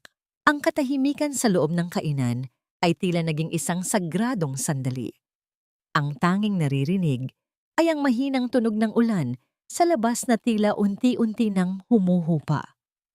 Tumingin si Nina kay Victor at sa unang pagkakataon, nakita niya ang isang liwanag sa dulo ng isang napakahabang lagusan. Gusto mo bang bawiin kung ano ang sayo, Nina? Ang tanong ni Victor. Ang boses ay puno ng hamon at pag-asa. Hindi lang ang shop, hindi lang ang pera, kundi ang iyong sarili. Napatigil si Nina. Ang tanong na yon ay tila isang metsa na nagsindi ng isang maliit na apoy sa loob ng kanyang nanlalamig na dibdib. Tiningnan niya ang basag na bahagi ng makina ng kanyang ina at pagkatapos ay ang lalaking nakatayo sa kanyang harapan na nag-aalok ng katarungan. Paano magsisimula ang isang babaeng nawalan ng lahat upang kalabanin ang isang pamilyang may pangalan at yaman? At ano ang tunay na dahilan ni Victor sa pagtulong sa kanya nang higit pa sa tungkulin ng isang abogado? Ang sikat ng araw sa madaling araw ay pumasok sa bintana ng silid ni Nina sa bahay ni Lola Mercy. Hindi ito ang marangyang silid sa mansyon ng mga De La Cruz, ngunit dito, sa ilalim ng mga simpleng kurtina at amoy ng sariwang hangin, naramdaman ni Nina ang isang kalayaang matagal nang ipinagkait sa kanya. Tumingin siya sa salamin at hinaplos ang kanyang sariling mukha. Nakita niya ang tuyong bakas ng luha at ang pagod na nakaukit sa kanyang noo. Ngunit sa likod ng mga yon ay may isang bagong anyo na unti-unting nabubuo, isang anyong hindi napapayag na tapakan muli. Lumabas siya ng silid at natagpuan si Attorney Victor sa maliit na beranda, abala sa pag-aayos ng mga dokumento sa ibabaw ng lamesa. Ang tunog ng paglipat ng mga pahina ng papel ay tila isang banayad na himig sa katahimikan ng umaga. Nang mapansin ni Victor si Nina, dahan-dahan siyang tumayo, ngunit hindi niya binitawan ang folder. "Good morning, Nina," Ang boses ni Victor ay puno ng paggalang. Ilang oras ko nang pinag-aaralan ang mga butas sa kontratang ipinakita mo. Maliwanag na may sapat tayong ebidensya para patunayan ang pandaraya at ang pekeng pirma. Pero Nina, hindi kita pipilitin. Ang desisyon kung itutuloy natin ang kaso ay nasa iyong mga kamay. Umupo si Nina sa tapat ni Victor. Ang lamig ng plastik na silya ay nagpaalala sa kanya na wala na siya sa kinalakihang luho. Ngunit ang init ng determinasyon sa kanyang dibdib ay higit na makapangyarihan. Ano po ang susunod na hakbang, attorney? Maari nating i-freeze ang lahat ng accounts na nakapangalan sa'yo. Paliwanag ni Victor habang itinuturo ang isang listahan ng mga bank accounts. At maaari rin nating bawiin ang titulo ng patahian dahil sa illegal na kolateral. Pero kailangan nating maging mabilis. May napansin din akong isang account si Alfonso na hindi nakapangalan sa kanya o sa kumpanya, kundi sa isang taong hindi ko pa matukoy. Napatitig si Nina sa listahan. Ang bawat pangalan ng bangko ay nagpapaalala sa kanya ng bawat gabi na hindi siya natulog para lang makatapos ng mga order. Naalala niya ang boses ni Doña Graciela na nagsasabing utang niya ang lahat sa kanila. Naalala niya ang tawa ni Alfonso habang nakayakap kay Stella. Ang bawat pang-iinsulto, ang bawat sampal ng katotohanan ay tila mga kahoy na isinasama sa apoy na naglalayab sa loob ni Nina. Inisip ko noon na ang pagtitiis ay bahagi ng pagiging mabuting asawa. Bulong ni Nina, ang kanyang mga mata ay nakatitig sa kawalan. Pero ang pananatiling tahimik ay hindi pag-ibig, kundi pagpayag na wasakin nila ang buong pagkatao ko. Ginamit nila ang utang na loob para gawin akong bilanggo sa sarili kong buhay. Tumayo si Nina at lumakad patungo sa gitna ng silid. Ang kanyang buhok, na dati ay palaging nakalugay at nakatakip sa kanyang muka sa tuwing siya ay pinapagalitan, ay dahan-dahan niyang inipon. Gamit ang isang simpleng taling itim, tinali niya ng mahigpit ang bawat hibla ng kanyang buhok hanggang sa maging malinis at matatag ang kanyang itsura. Ang bawat galaw ng kanyang mga kamay ay tila isang paghahanda para sa isang malaking digmaan. Ito ang kanyang golden moment, ang sandali na ang biktima ay tuluyan ng pumanaw upang bigyang daan ng isang mandirigma. Tumingin siya ng diretso kay Victor. Ang kanyang mga mata ay hindi na nanginginig. Attorney Victor, ayokong manira ng buhay, pero gusto kong maranasan nilang mabuhay nang wala ang perang nakuha nila mula sa pagod ko. Gusto kong makita kung gaano katayog ang kanilang lipad kapag tinanggal ko na ang mga pakpak na ako mismo ang gumawa. Ngumiti si Victor, isang ngiting may halong paghanga. Kung ganoon, maghanda ka na, Nina. Dahil simula ngayon, hindi na ikaw ang tatakbo. Sila ang magmamakaawa. Bago lumabas si Victor, may iniwan siyang huling paalala. Yung account na sinasabi ko, Nina, kailangan nating malaman kung sino ang may-ari niyon. Maaaring iyon ang huling alas ni Alfonso. Nang makaalis si Victor, lumapit si Nina sa pinto at dahan-dahang inilapat ang trangka nito. Ang tunog ng paglak ng pinto ay tila isang huling hantungan ng kanyang nakaraan. Sa loob ng silid na yon, ang katahimikan ay puno ng layunin. Ang tiyaga ni Nina ay wala na sa pananahin ng damit, kundi sa paghabi ng isang planong kukuha sa lahat ng inagaw sa kanya. Sino ang taong nasa likod ng lihim na account ni Alfonso? At handa na ba si Nina na harapin ang muling pagtatagpo nila ng pamilya De La Cruz, hindi bilang isang biktima, kundi bilang ang babaeng magpapabagsak sa kanilang lahat? Umuwi ka rin pala. Akala ko ba ay meron ka ng ibang matutuluyan kasama ang matandang yon? Ang boses ni Doña Graciela ay sumalubong kay Nina sa pinto ng mansyon, puno ng pait at mapang-aping tagumpay. Nakatayo ang matanda sa itaas ng hagdanan. Suot ang kanyang mamahaling bestida habang nakatingin sa ibaba tila isang reyna na tinitingnan ang isang aliping nagmamakaawa. Yumuko si Nina, hinahawakan ng mahigpit ang kanyang maliit na bag. Pasensya na po, Ma. Wala po akong ibang mapupuntahan. Naisip ko po na tama kayo. Utang ko sa pamilyang ito ang lahat ng mayroon ako. Isang mapanuyang tawa ang lumabas sa mga labi ni Graciela. Mabuti naman at natauhan ka. Pumasok ka na at ihanda ang hapunan. Maraming kalat sa kusina na kailangan mong linisin. At huwag mong asahan na pakikitunguhan ka namin ng maayos matapos ang pag-iinarte mo noong isang araw. Pumasok si Nina ng walang kibo. Ang bawat pang-iinsulto ni Graciela ay tila mga bato na ibinabato sa isang lawa. Lumilikha ng mga alon, ngunit hindi nagpapabago sa lalim ng tubig.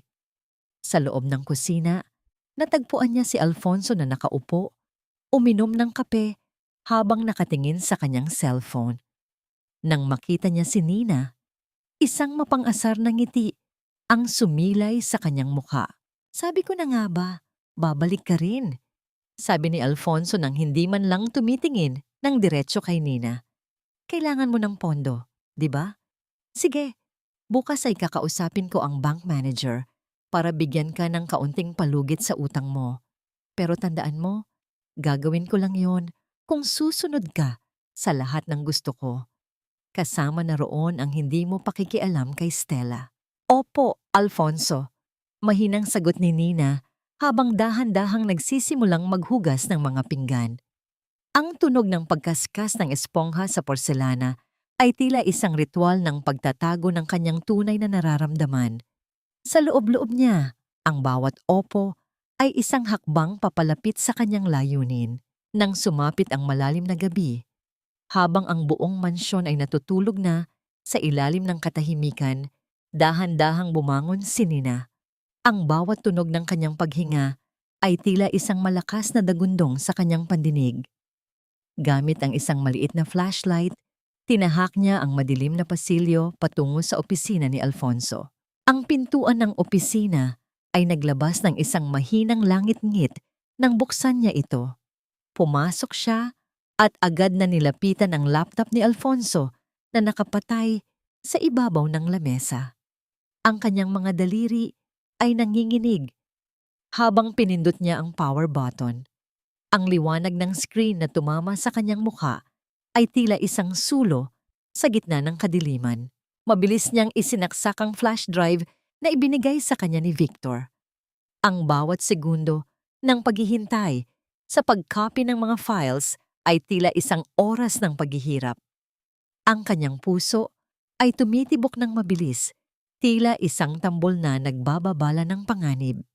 Sa screen, nakita niya ang mga folders na naglalaman ng mga bank statements, mga lihim na transactions, at ang pangalang paulit-ulit na lumilitaw sa mga email ni Alfonso, Attorney X. Sino ang Attorney X na ito? At bakit may mga malalaking halaga ng pera na inililipat mula sa account ni Nina patungo sa isang account sa labas ng bansa? Biglang narinig ni Nina ang tunog ng mga yabag sa labas ng pinto. Ang tunog ng tsinelas na tumatama sa sahig ay papalapit ng papalapit. Mabilis niyang hinugot ang flash drive at pinatay ang laptop. Ang bawat galaw niya ay tila isang anino na nagtatago sa dilim. Bumukas ang pinto at pumasok si Katrina. Suot ang kanyang pantulog at may hawak na baso ng tubig. Ate Nina, anong ginagawa mo rito sa dilim? Napatigili ang paghinga ni Nina. Ang flash drive sa loob ng kanyang palad ay tila nagbabaga sa init. May hinanap lang akong gamit, Katrina. Akala ko kasi ay naiwan ko rito ang gunting ko kanina. Tiningnan siya ni Katrina nang may pagdududa. Ang mga mata ay naniningkit sa ilalim ng mahinang liwanag ng buwan. Gunting? Sa opisina ni Kuya? Masyado ka nang nagiging weird, ate. Lumabas ka na riyan, baka magising pa si Kuya at mapagalitan ka na naman. Opo, lalabas na ako. Sabi ni Nina, dahan-dahang naglalakad palabas habang nakatago ang kanyang kamay sa bulsa ng kanyang apron. Nang makabalik siya sa kanyang silid, isinara niya ang pinto. At sumandal dito, pilit na pinapakalma ang kanyang mabilis na pagtibok ng puso. Inilabas niya ang flash drive at tinitigan ito. Ang maliit na kislap ng metal nito ay tila isang simbolo ng kanyang unang panalo. Kinuha niya ang kanyang cellphone at nagpadala ng text kay Victor. Nakuha ko na ang kailangan natin. Marami silang itinatago. Ang sagot ni Victor ay mabilis. Mabuti, Nina. Ingat ka. Bukas, magsisimula na tayong ayusin ang legalidad ng lahat. Matulog ka na. Kailangan mo ng lakas. Tumingin si Nina sa bintana, kung saan ang madilim na langit ay nagsisimulang magkaroon ng kaunting liwanag sa abot tanaw. Ang bawat sinulid ng kanyang plano ay unti-unti nang nagkakaroon ng hugis. Sila ang nagturo sa kanya kung paano maging matiyaga. At ngayon, ang tiyagang iyon ang gagamitin niya para unti-unting gibain ang kanilang mundo. Anong lihim ang itinatago ni Attorney X? At hanggang kailan kayang panindigan ni Nina ang kanyang pagpapanggap bago siya muling mahuli ng mga mapanuring mata ni Graciela? Ang mansyon ng mga De La Cruz ay puno ng ingay ng mga trabahador at ang amoy ng mga mamahaling bulaklak nakakadating lang. Si Doña Graciela ay nasa gitna ng bulwagan. May hawak na listahan at nag-uutos ng kaliwat kanan. Para sa kanya, ang darating na anniversary party ni na Alfonso at Nina ay hindi isang pagdiriwang ng pag-ibig, kundi isang paraan upang burahin ang anumang usap-usapan tungkol sa kanilang nabaon na utang at patunayan sa lahat na sila pa rin ang makapangyarihan. Siguraduhin mong ang mga kurtina ay nakalapat ng maayos. Ang boses ni Graciela ay pumapaimbulog sa buong silid, puno ng awtoridad. Ayaw kong makita ang kahit anong dumi. Ang mga bisita natin ay mula sa matataas na lipunan at kailangang makita nila na ang pamilya De La Cruz ay hindi kailanman matitinag. Si Nina ay nasa gilid lamang, tila isang anino na sumusunod sa bawat utos. Pinapanood niya si Stella na pumasok sa mansyon nang may kasamang yabang. Suot ang isang kulay pulang bestida na tila humahamon sa bawat mata. Inabutan ni Alfonso si Stella ng isang gintong sobre, isang VIP pass para sa party. Ang tunog ng mahinang tawanan ni na Alfonso at Stella sa harap mismo ni Nina ay tila mga maliliit na hiwa sa kanyang balat. Ngunit sa pagkakataong ito, hindi na siya dumudugo. Salamat, honey, malanding sabi ni Stella habang dinadapalan ng halik ang pisngi ni Alfonso. Siguradong magiging usap-usapan ng party na ito at sisiguraduhin kong ako ang pinakamakinang na bituin sa gabing iyon. Hindi kumibo si Nina. Sa halip, dahan-dahan siyang lumabas ng mansyon at tinahak ang daan patungo sa isang tahimik na kalsada kung saan naghihintay ang isang itim na sasakyan. Ang tunog ng pagsara ng pinto ng kotse ay tila isang pader na humaharang sa ingay ng mansyon. Sa loob, naroon si Attorney Victor. Ang kanyang mukha ay puno ng seryosong determinasyon, ngunit lumalambot ang tingin sa tuwing dumarapo kay Nina. Handa ka na ba, Nina? Ang boses ni Victor ay parang isang mainit na kumot sa gitna ng ginaw. Dinala ni Victor si Nina sa main office ng bangko, kung saan nakadeposito ang lahat ng pondo ng negosyo. Ang bawat hakbang nila sa loob ng malamig at marmol na gusali ay nagpapatibay sa pasya ni Nina. Habang hinihintay nila ang mga dokumento, isang tahimik na sandali ang namagitan sa kanila sa loob ng sasakyan. Napansin ni Victor na nanginginig ang mga kamay ni Nina habang inaayos nito ang laylayan ng kanyang damit. Nang hindi nagsasalita, iniabot ni Victor ang kanyang kamay at marahang hinawakan ang nanginginig na mga daliri ni Nina. Ang init ng kanyang palad ay tila isang daloy ng lakas na pumasok sa buong katawan ni Nina. Walang mali siya. Puro proteksyon at respeto ang nararamdaman sa bawat haplos. Inayos din ni Victor ang seatbelt ni Nina na medyo nakasabit. Ang kanyang bango na amoy kape at lumang libro ay pansamantalang nagpabura sa amoy ng mga bulaklak ni Graciela. Huwag kang matakot, bulong ni Victor. Ang kanyang mga mata ay nakatitig ng malalim sa mga mata ni Nina. Narito ako, hindi kita hahayaang mahulog muli. Tumango si Nina at sa sandaling iyon, naramdaman niya ang isang uri ng kilig na hindi niya kailanman naramdaman kay Alfonso. Isang pakiramdam ng pagiging ligtas at pinahahalagahan hindi dahil sa kung anong kaya niyang ibigay, kundi dahil sa kung sino siya. Pumasok sila sa loob ng bangko at hinarap ang bank manager. Sa ibabaw ng lamesa ay nakalatag ang huling dokumento na magbabago sa takbo ng lahat. Ito ang kasulatan na naglilipat ng lahat ng awtoridad ng accounts mula sa pangalan ni Alfonso de la Cruz patungo sa nag-iisang pangalan ni Saturnina Reyes bilang tunay na may-ari ng lahat ng assets. Hinawakan ni Nina ang bulpen. Ang tunog ng pag-ikot ng bulpen sa kanyang mga daliri ay tila isang ritual ng paglaya. Inalala niya ang bawat gabi na umiiyak siya sa kusina, ang bawat sampal ng biyanan, at ang bawat panloloko ni Alfonso.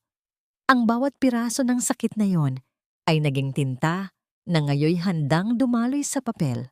Dahan-dahan niyang inilapat ang dulo ng ballpen sa ibabaw ng linya.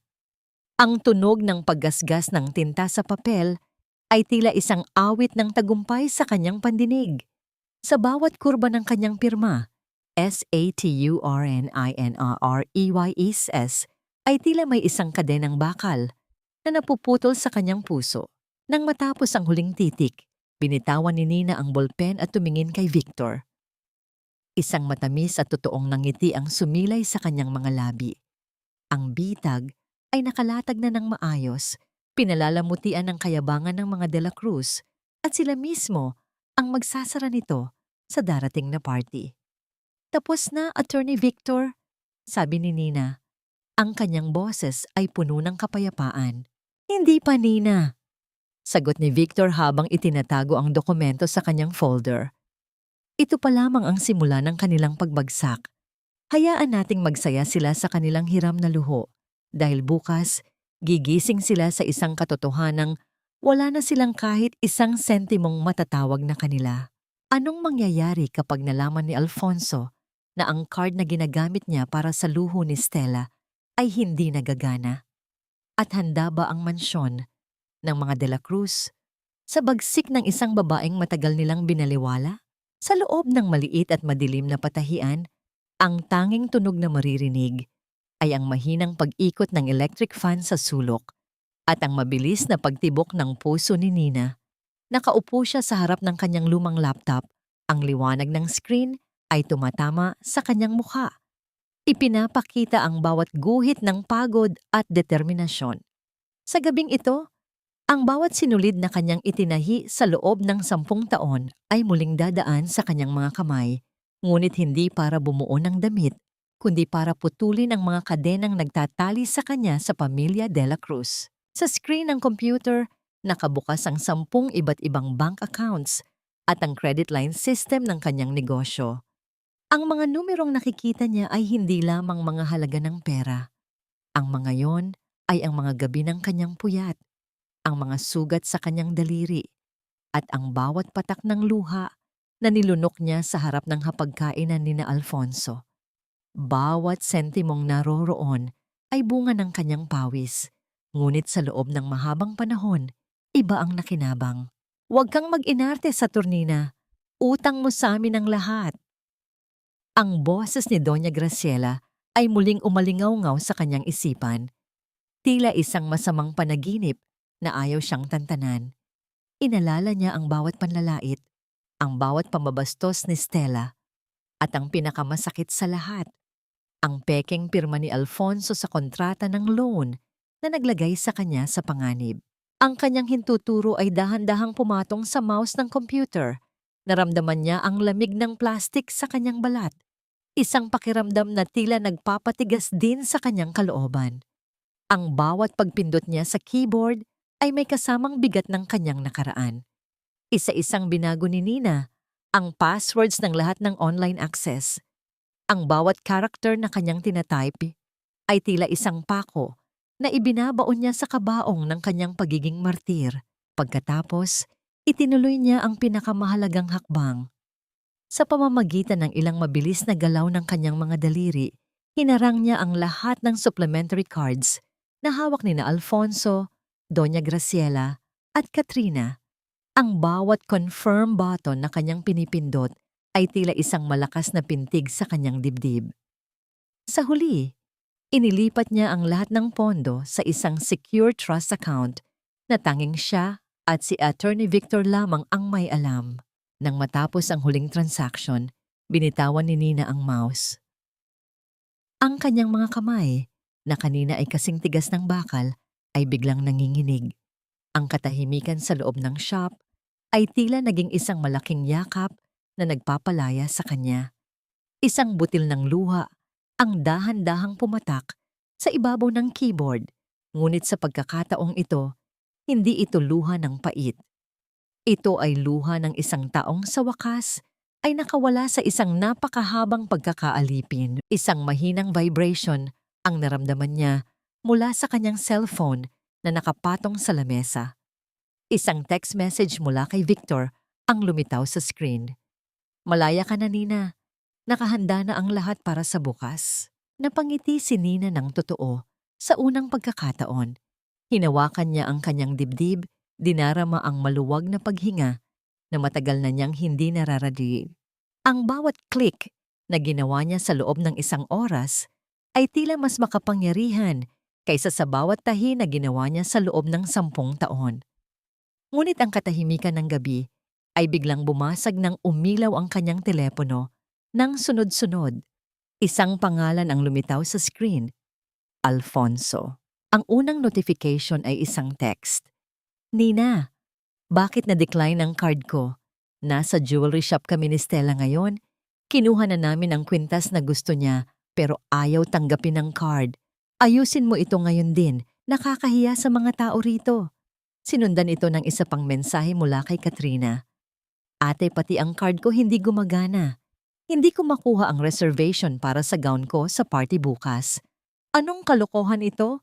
Tumawag ka sa bangko, bilis." Hindi sumagot si Nina. Nanatili siyang nakaupo sa dilim, pinapanood ang bawat mensahe na tila mga desperadong tawag mula sa mga taong unti-unti nang nalulunod. Ang salitang declined na nakikita ni Alfonso sa machine ng jewelry shop ay simula pa lamang ng tunay na katotohanan na kailangan nilang harapin. Paano haharapin ni Alfonso ang kahihiyan sa harap ni Stella kung ang lahat ng kanyang ipinagyayabang na yaman ay biglang naglaho? At ano ang gagawin ni Doña Graciela kapag nalaman niyang ang aliping minaliit niya ang may hawak na ngayon ng kanilang kapalaran? Sa loob ng isang sikat na jewelry shop sa Makati, ang mukha ni Alfonso ay unti-unti nang nagiging kulay ube sa tindi ng hiyang nararamdaman. Ang sales clerk ay dahan-dahang ibinalik ang kanyang black card nang may kasamang pilit na ngiti na tila isang kutsilyong humihiwa sa kanyang dignidad. "Pasensya na po, Sir Alfonso, pero declined po talaga ang transaction. Maaari po kayong tumawag sa inyong bangko o gumamit ng ibang card."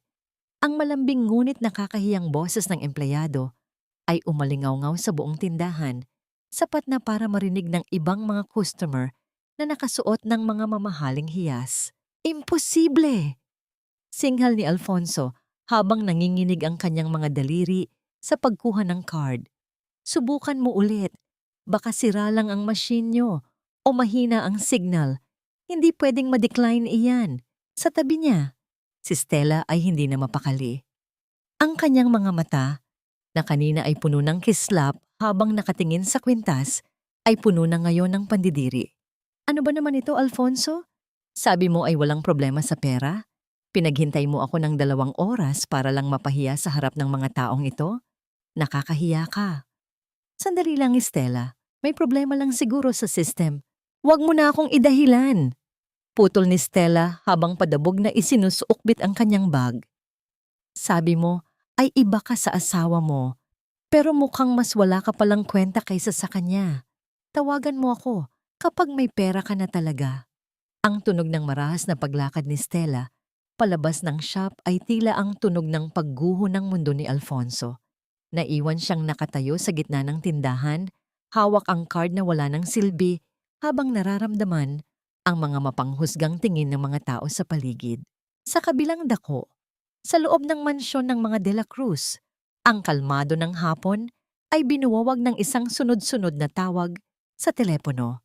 Si Doña Graciela ay abala sa pag-aayos ng kanyang mga alahas para sa party bukas nang pumasok ang manager ng hotel sa kabilang linya.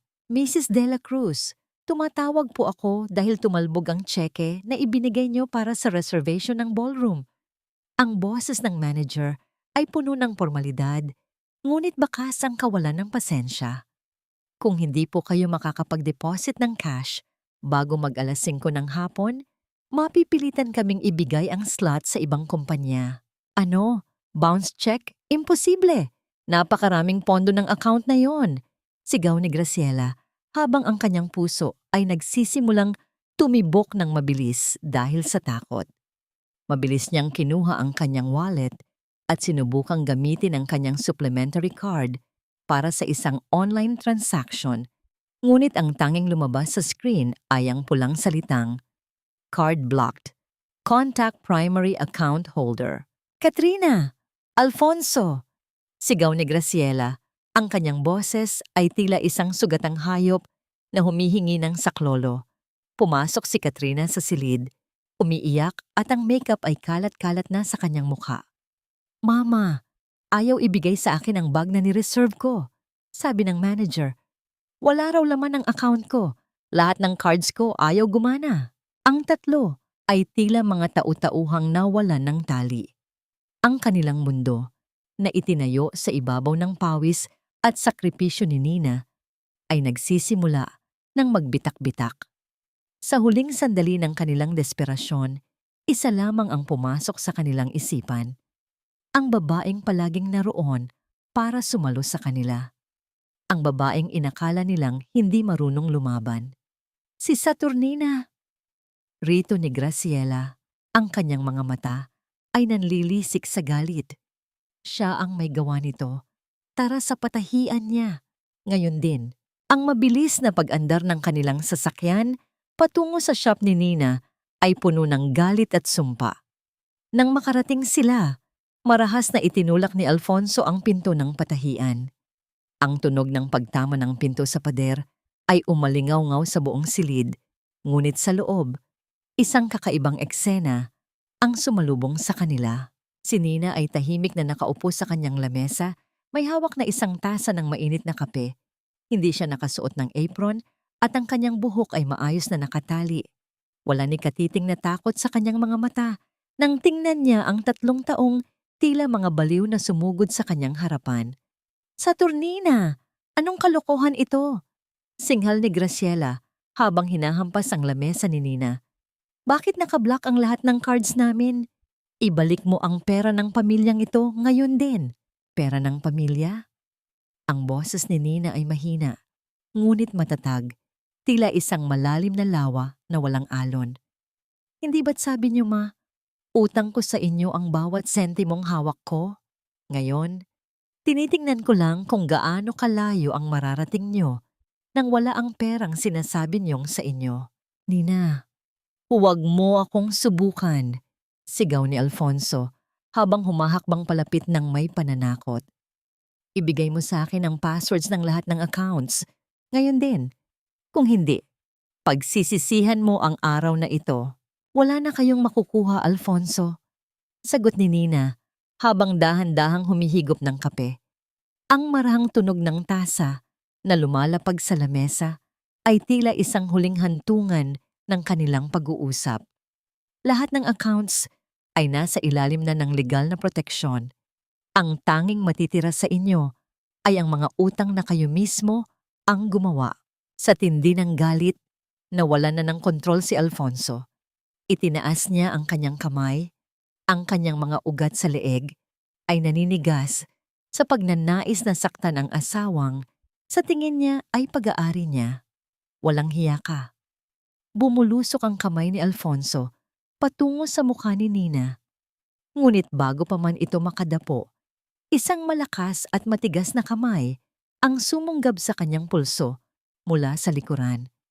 Ang tunog ng paghuli sa kanyang kamay ay tila isang mabilis na pagpalo ng bakal. Si Victor ay nakatayo sa likuran ni Nina.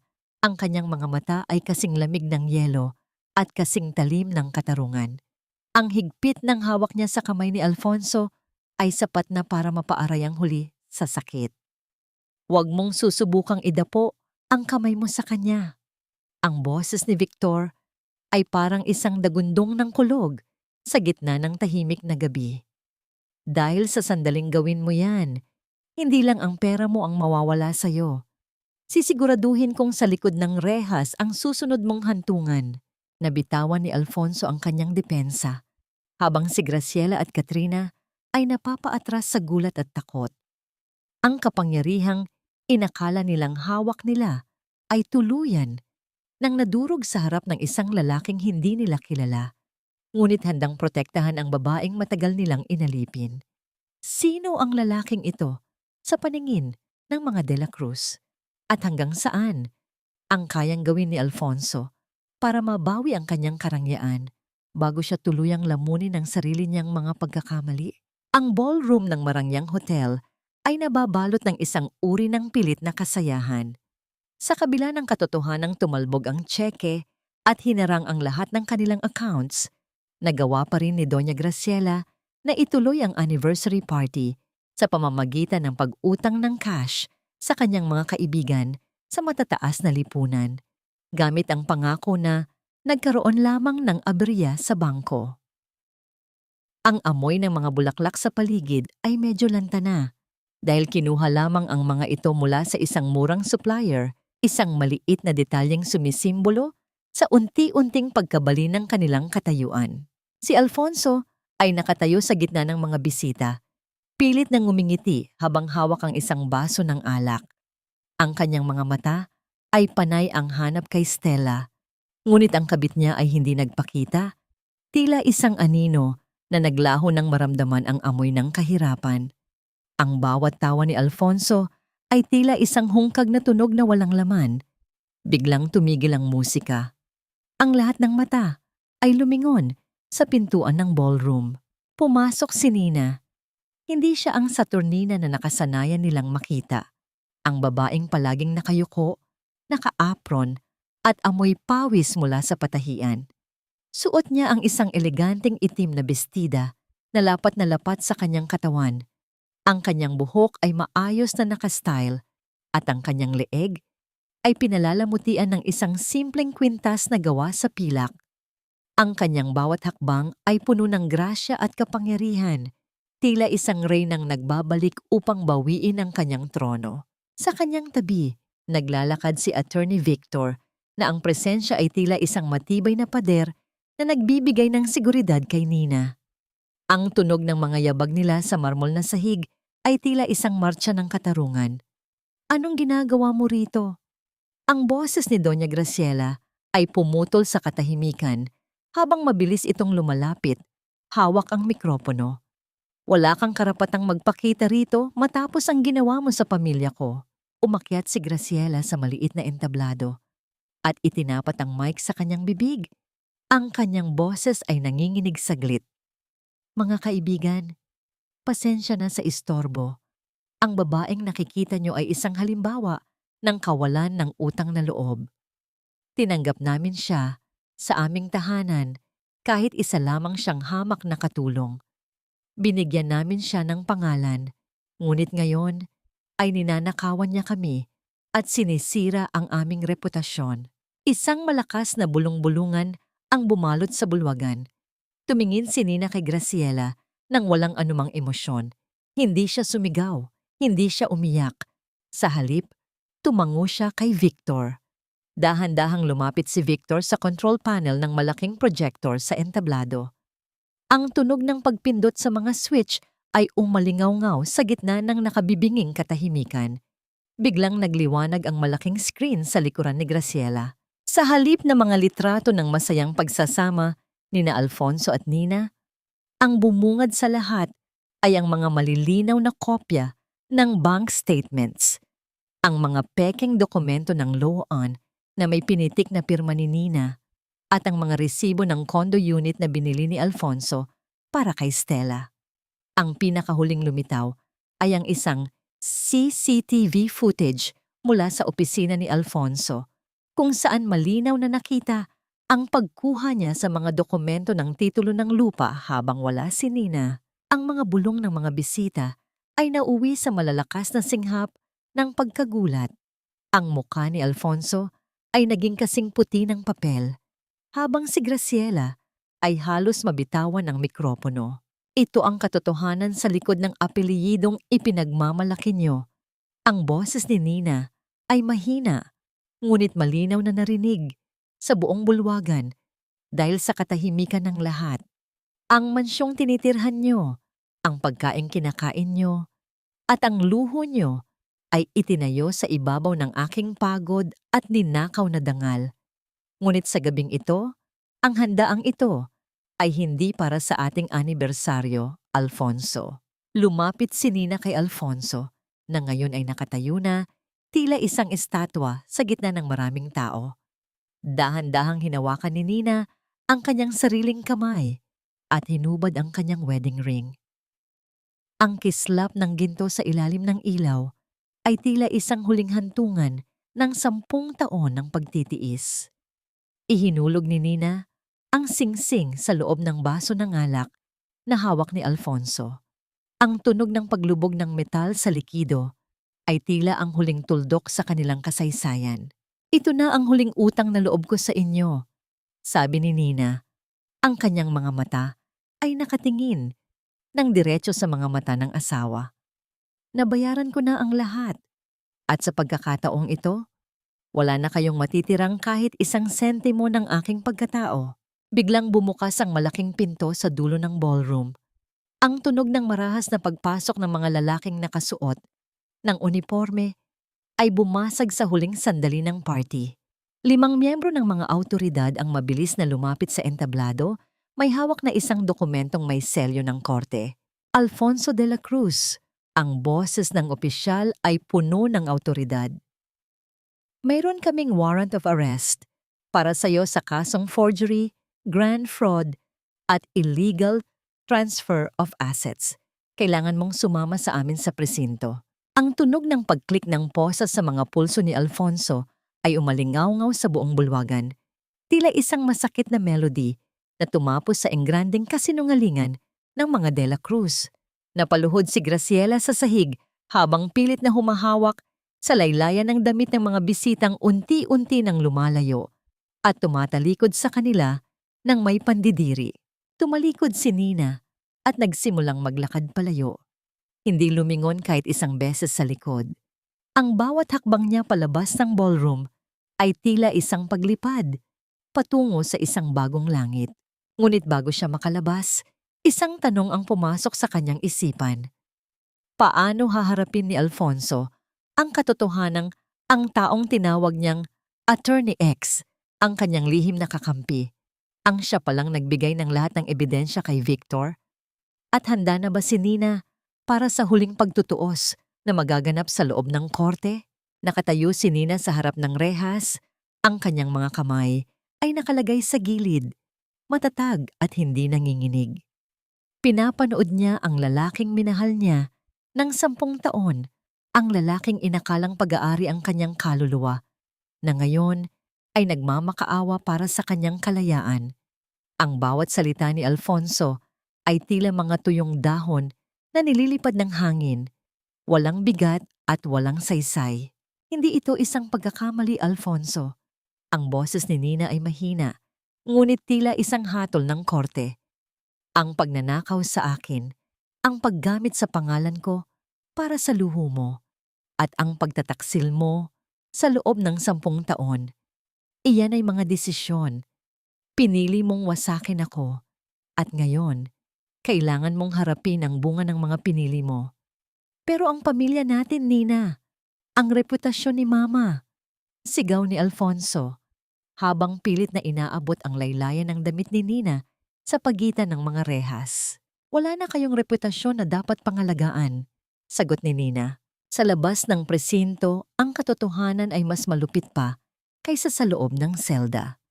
Nakita ni Nina si Stella na naglalakad palayo, nakasuot ng bagong damit at nakakapit sa braso ng isang matandang lalaking mayaman. Nang madaanan ni Stella ang presinto, tinalikuran lamang niya ang direksyon ni Alfonso nang walang anumang pag-aalinlangan.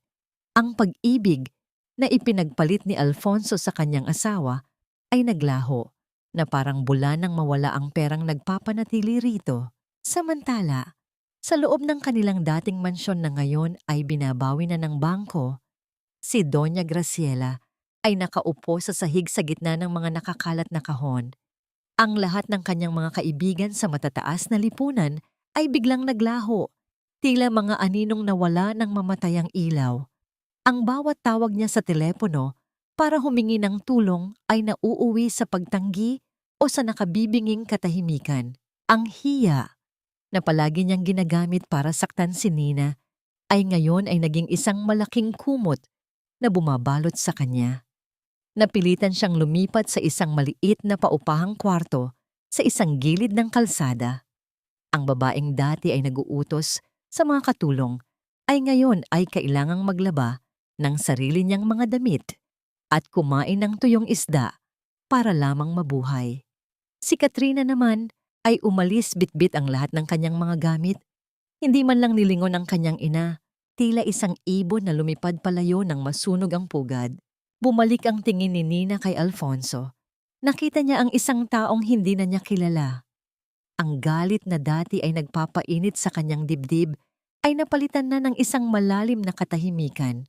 Nabayaran ko na ang lahat ng utang na loob na sinasabi niyo, Alfonso, sabi ni Nina habang dahan-dahang humahakbang paatras mula sa rehas. Ang bawat patak ng pawis ko, ang bawat gabing hindi ko itinulog para paglingkuran kayo. Sapat na yon para sa kalayaan ko. Ang natitira sa inyo ngayon ay ang sukli. Ang aral na ang respeto ay hindi nakukuha sa pagnanakaw ng buhay ng iba. Nina, wag mo akong iwan dito.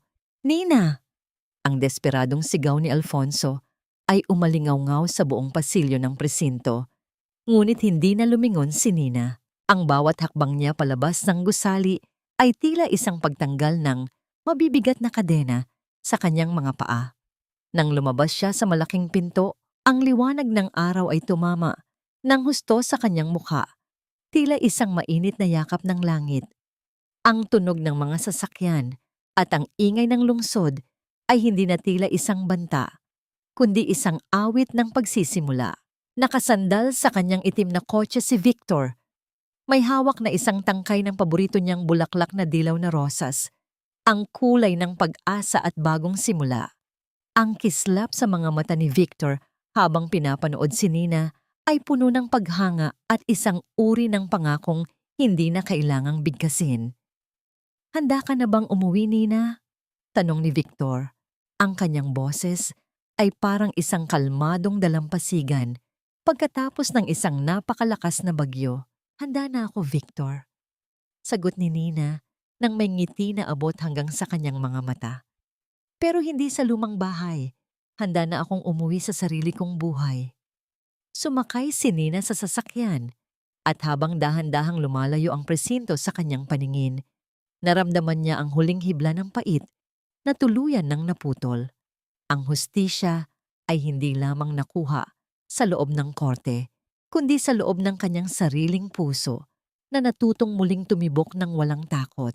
Paano magsisimula ang bagong kabanata ng buhay ni Nina nang wala ang anino ng mga De La Cruz? At ano ang mga sorpresang naghihintay sa kanya sa loob ng kanyang bagong butik na itinatayo sa tulong ni Victor at ng komunidad ni Lola Mercy? Ang Saturnina's Boutique ay hindi lamang isang tindahan ng mga damit. Ito ay naging isang kanlungan. Sa loob ng malawak at maliwanag na gawaan, maririnig ang mahinang ugong ng mga bagong makina na sabay-sabay na tumatakbo ng may kaayusan. Nakaupo si Nina sa gitna ng mga kababaihan. Mga babaeng katulad niya ay dumanas din ng hirap at pang-aabuso, ngunit ngayon ay tinuturuan niya ng sining ng pananahi upang mahanap ang kanilang sariling lakas. Ang tunog ng pagdaan ng karayom sa makapal na seda ay tila isang himig ng tagumpay. Wala nang nanginginig na mga kamay, wala nang takot na baka mantsahan ng dugo ang tela. Ang bawat tahi ni Nina ngayon ay puno ng tiwala sa sarili. Pumasok si Lola Mercy bitbit ang isang tray ng merienda. Ang kanyang mukha ay puno ng katuwaan habang pinagmamasdan ang kanyang anak na ngayon ay isa ng ganap na maestra. Nina, anak, may naghahanap sa'yo sa labas, nakangiting sabi ng matanda, habang dahan-dahang inilalapag ang pagkain sa gitna ng lamesa. Bago lumabas, napatigil si Nina nang marinig ang usap-usapan ng ilang customer sa gilid. Nabanggit nila ang pangalan ng mga De La Cruz. Ayon sa balita, tuluyan nang naubos ang huling sentimo ni Doña Graciela dahil sa mga kasong isinampa laban sa kanila. Ang matandang reyna ng mansyon ay nakita raw sa palengke, naglalabada ng mga damit ng ibang tao para lamang may pambili ng gamot at pagkain. Ang hiya na palagi nitong ipinanakot kay Nina ay naging isang malupit na katotohanang kailangan nitong yakapin sa araw-araw. Ngunit sa halip na matuwa, isang malalim na buntong hininga lamang ang pinakawalan ni Nina. Ang pait ay wala na. Napalitan na ito ng isang uri ng kapayapaan na tanging ang mga taong tunay na nagpatawad sa sarili ang makakaramdam. Lumakad si Nina patungo sa pintuan ng butik at doon ay natagpuan niya si Victor. Nakasuot ito ng simpleng puting polo. Ang kanyang mga mata ay nagniningning sa ilalim ng liwanag ng hapon. May hawak itong 2 tasa ng kape at isang maliit na balot ng paborito nilang tinapay. Masyado ka na namang nagpapakapagod, Nina. Ang boses ni Victor ay malambing. Tila isang haplos sa pagod na diwa ni Nina. Umupo sila sa maliit na bench sa tapat ng butik. Pinapanood ang paglubog ng araw na nagbibigay ng kulay kahel sa buong paligid. Ang tunog ng mga sasakyang dumadaan at ang tawanan ng mga tao sa kalsada ay tila isang masayang musika ng buhay. Dahan-dahang inabot ni Victor ang kanyang kamay at maingat na inayos ang isang hibla ng buhok ni Nina na tumabingi dahil sa pagtatrabaho. Ang init ng kanyang mga daliri sa balat ni Nina ay nagdulot ng isang malalim at tahimik na kilig. Hindi ang kilig ng isang bata, kundi ang kilig ng isang babaeng sa wakas ay nahanap ang lalaking handang rumespeto at magmahal sa kanya nang walang hinihinging kapalit. Salamat, Victor, bulong ni Nina habang dahan-dahang ipinapatong ang kanyang ulo sa balikat ng lalaki. Ang pakiramdam ng seguridad at kapayapaan ay tila isang daloy ng tubig na naglilinis sa huling bakas ng kanyang sugatang nakaraan. Salamat sa hindi mo pag-iwan sa akin noong wala na akong kahit ano. Nina, sabi ni Victor, habang ang kanyang kamay ay marahang humahawak sa balikat ni Nina, hindi ka kailanman naging wala. Palagi kang sapat. Palagi kang mahalaga. Ang mga De La Cruz ay naging isang madilim na kabanata lang. Pero ikaw ang buong libro. Tumingin si Nina sa kanyang mga kamay. Wala na ang mga sugat, wala na ang panginginig. Ang bawat sinulid ng kanyang buhay ay maayos na muling nakatahi. Bumubuo ng isang disenyong mas matatag at mas maganda kaysa sa dati. Ang hinaharap ay hindi na isang banta, kundi isang mapayapang dalampasigan na handa na niyang tahakin kasama ang taong nagturo sa kanya kung paano muling magmahal. Ano ang susunod nating gagawin? Tanong ni Victor habang pinapanood nila ang huling sinag ng araw. Mabubuhay tayo ng malaya. Sagot ni Nina nang may paninindigan, nang may respeto at nang may pag-ibig na hindi na kailangang maging martir. Ang katahimikan ng hapon ay binalot ng isang pangakong hindi na kailangang bigkasin. Sa gitna ng bagong butik at ng bagong pag-asa, natapos ang kwento ng isang mananahi na muling binuo ang kanyang sariling mundo. Tahi-tahi ang bawat piraso ng kanyang natagpuang kaligayahan. Lumipas ang 3 taon mula nang gumuho ang mundo ng mga De La Cruz. Sa loob ng panahong iyon, ang buhay ni Nina ay hindi naging madali. Ngunit ito ay naging kanya, isang katotohanang mas mahalaga sa anumang yaman. Ang Saturnina's Boutique ay hindi na lang basta patahian.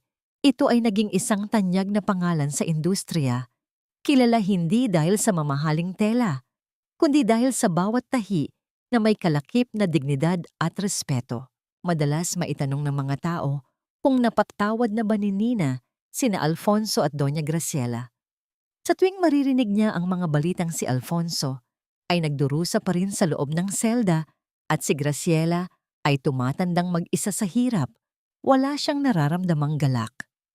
Ang pagpapatawad para kay Nina ay hindi nangangahulugang pagbabalik sa dati o paglimot sa sakit. Ito ay ang pagpili na huwag nang hayaan ang kanilang mga anino na diktahan ang kanyang emosyon. Napatawad na niya sila sa paraang pinalaya na niya ang kanyang sarili mula sa galit na dati ay sumasakal sa kanya.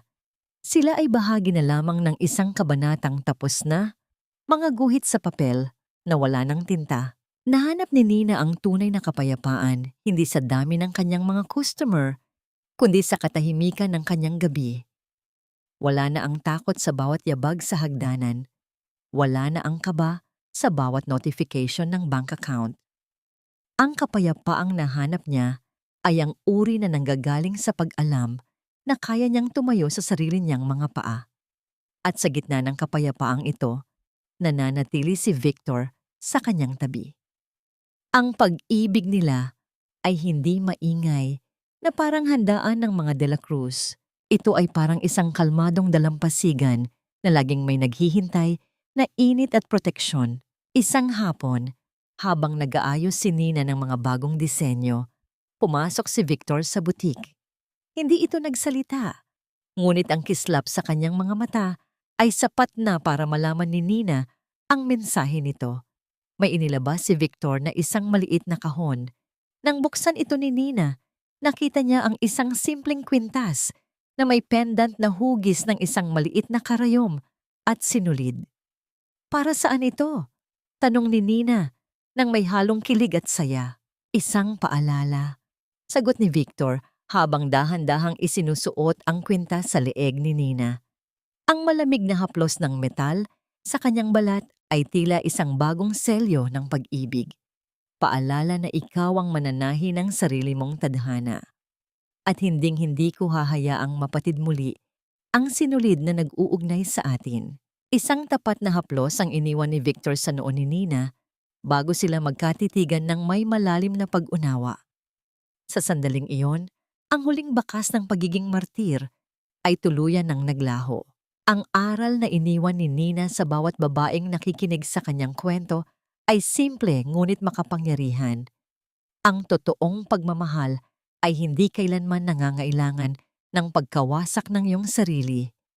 Ang pag-ibig na walang respeto ay tila isang magandang damit na gawa sa marupok na sinulid, madaling mapunit sa unang hagupit ng bagyo.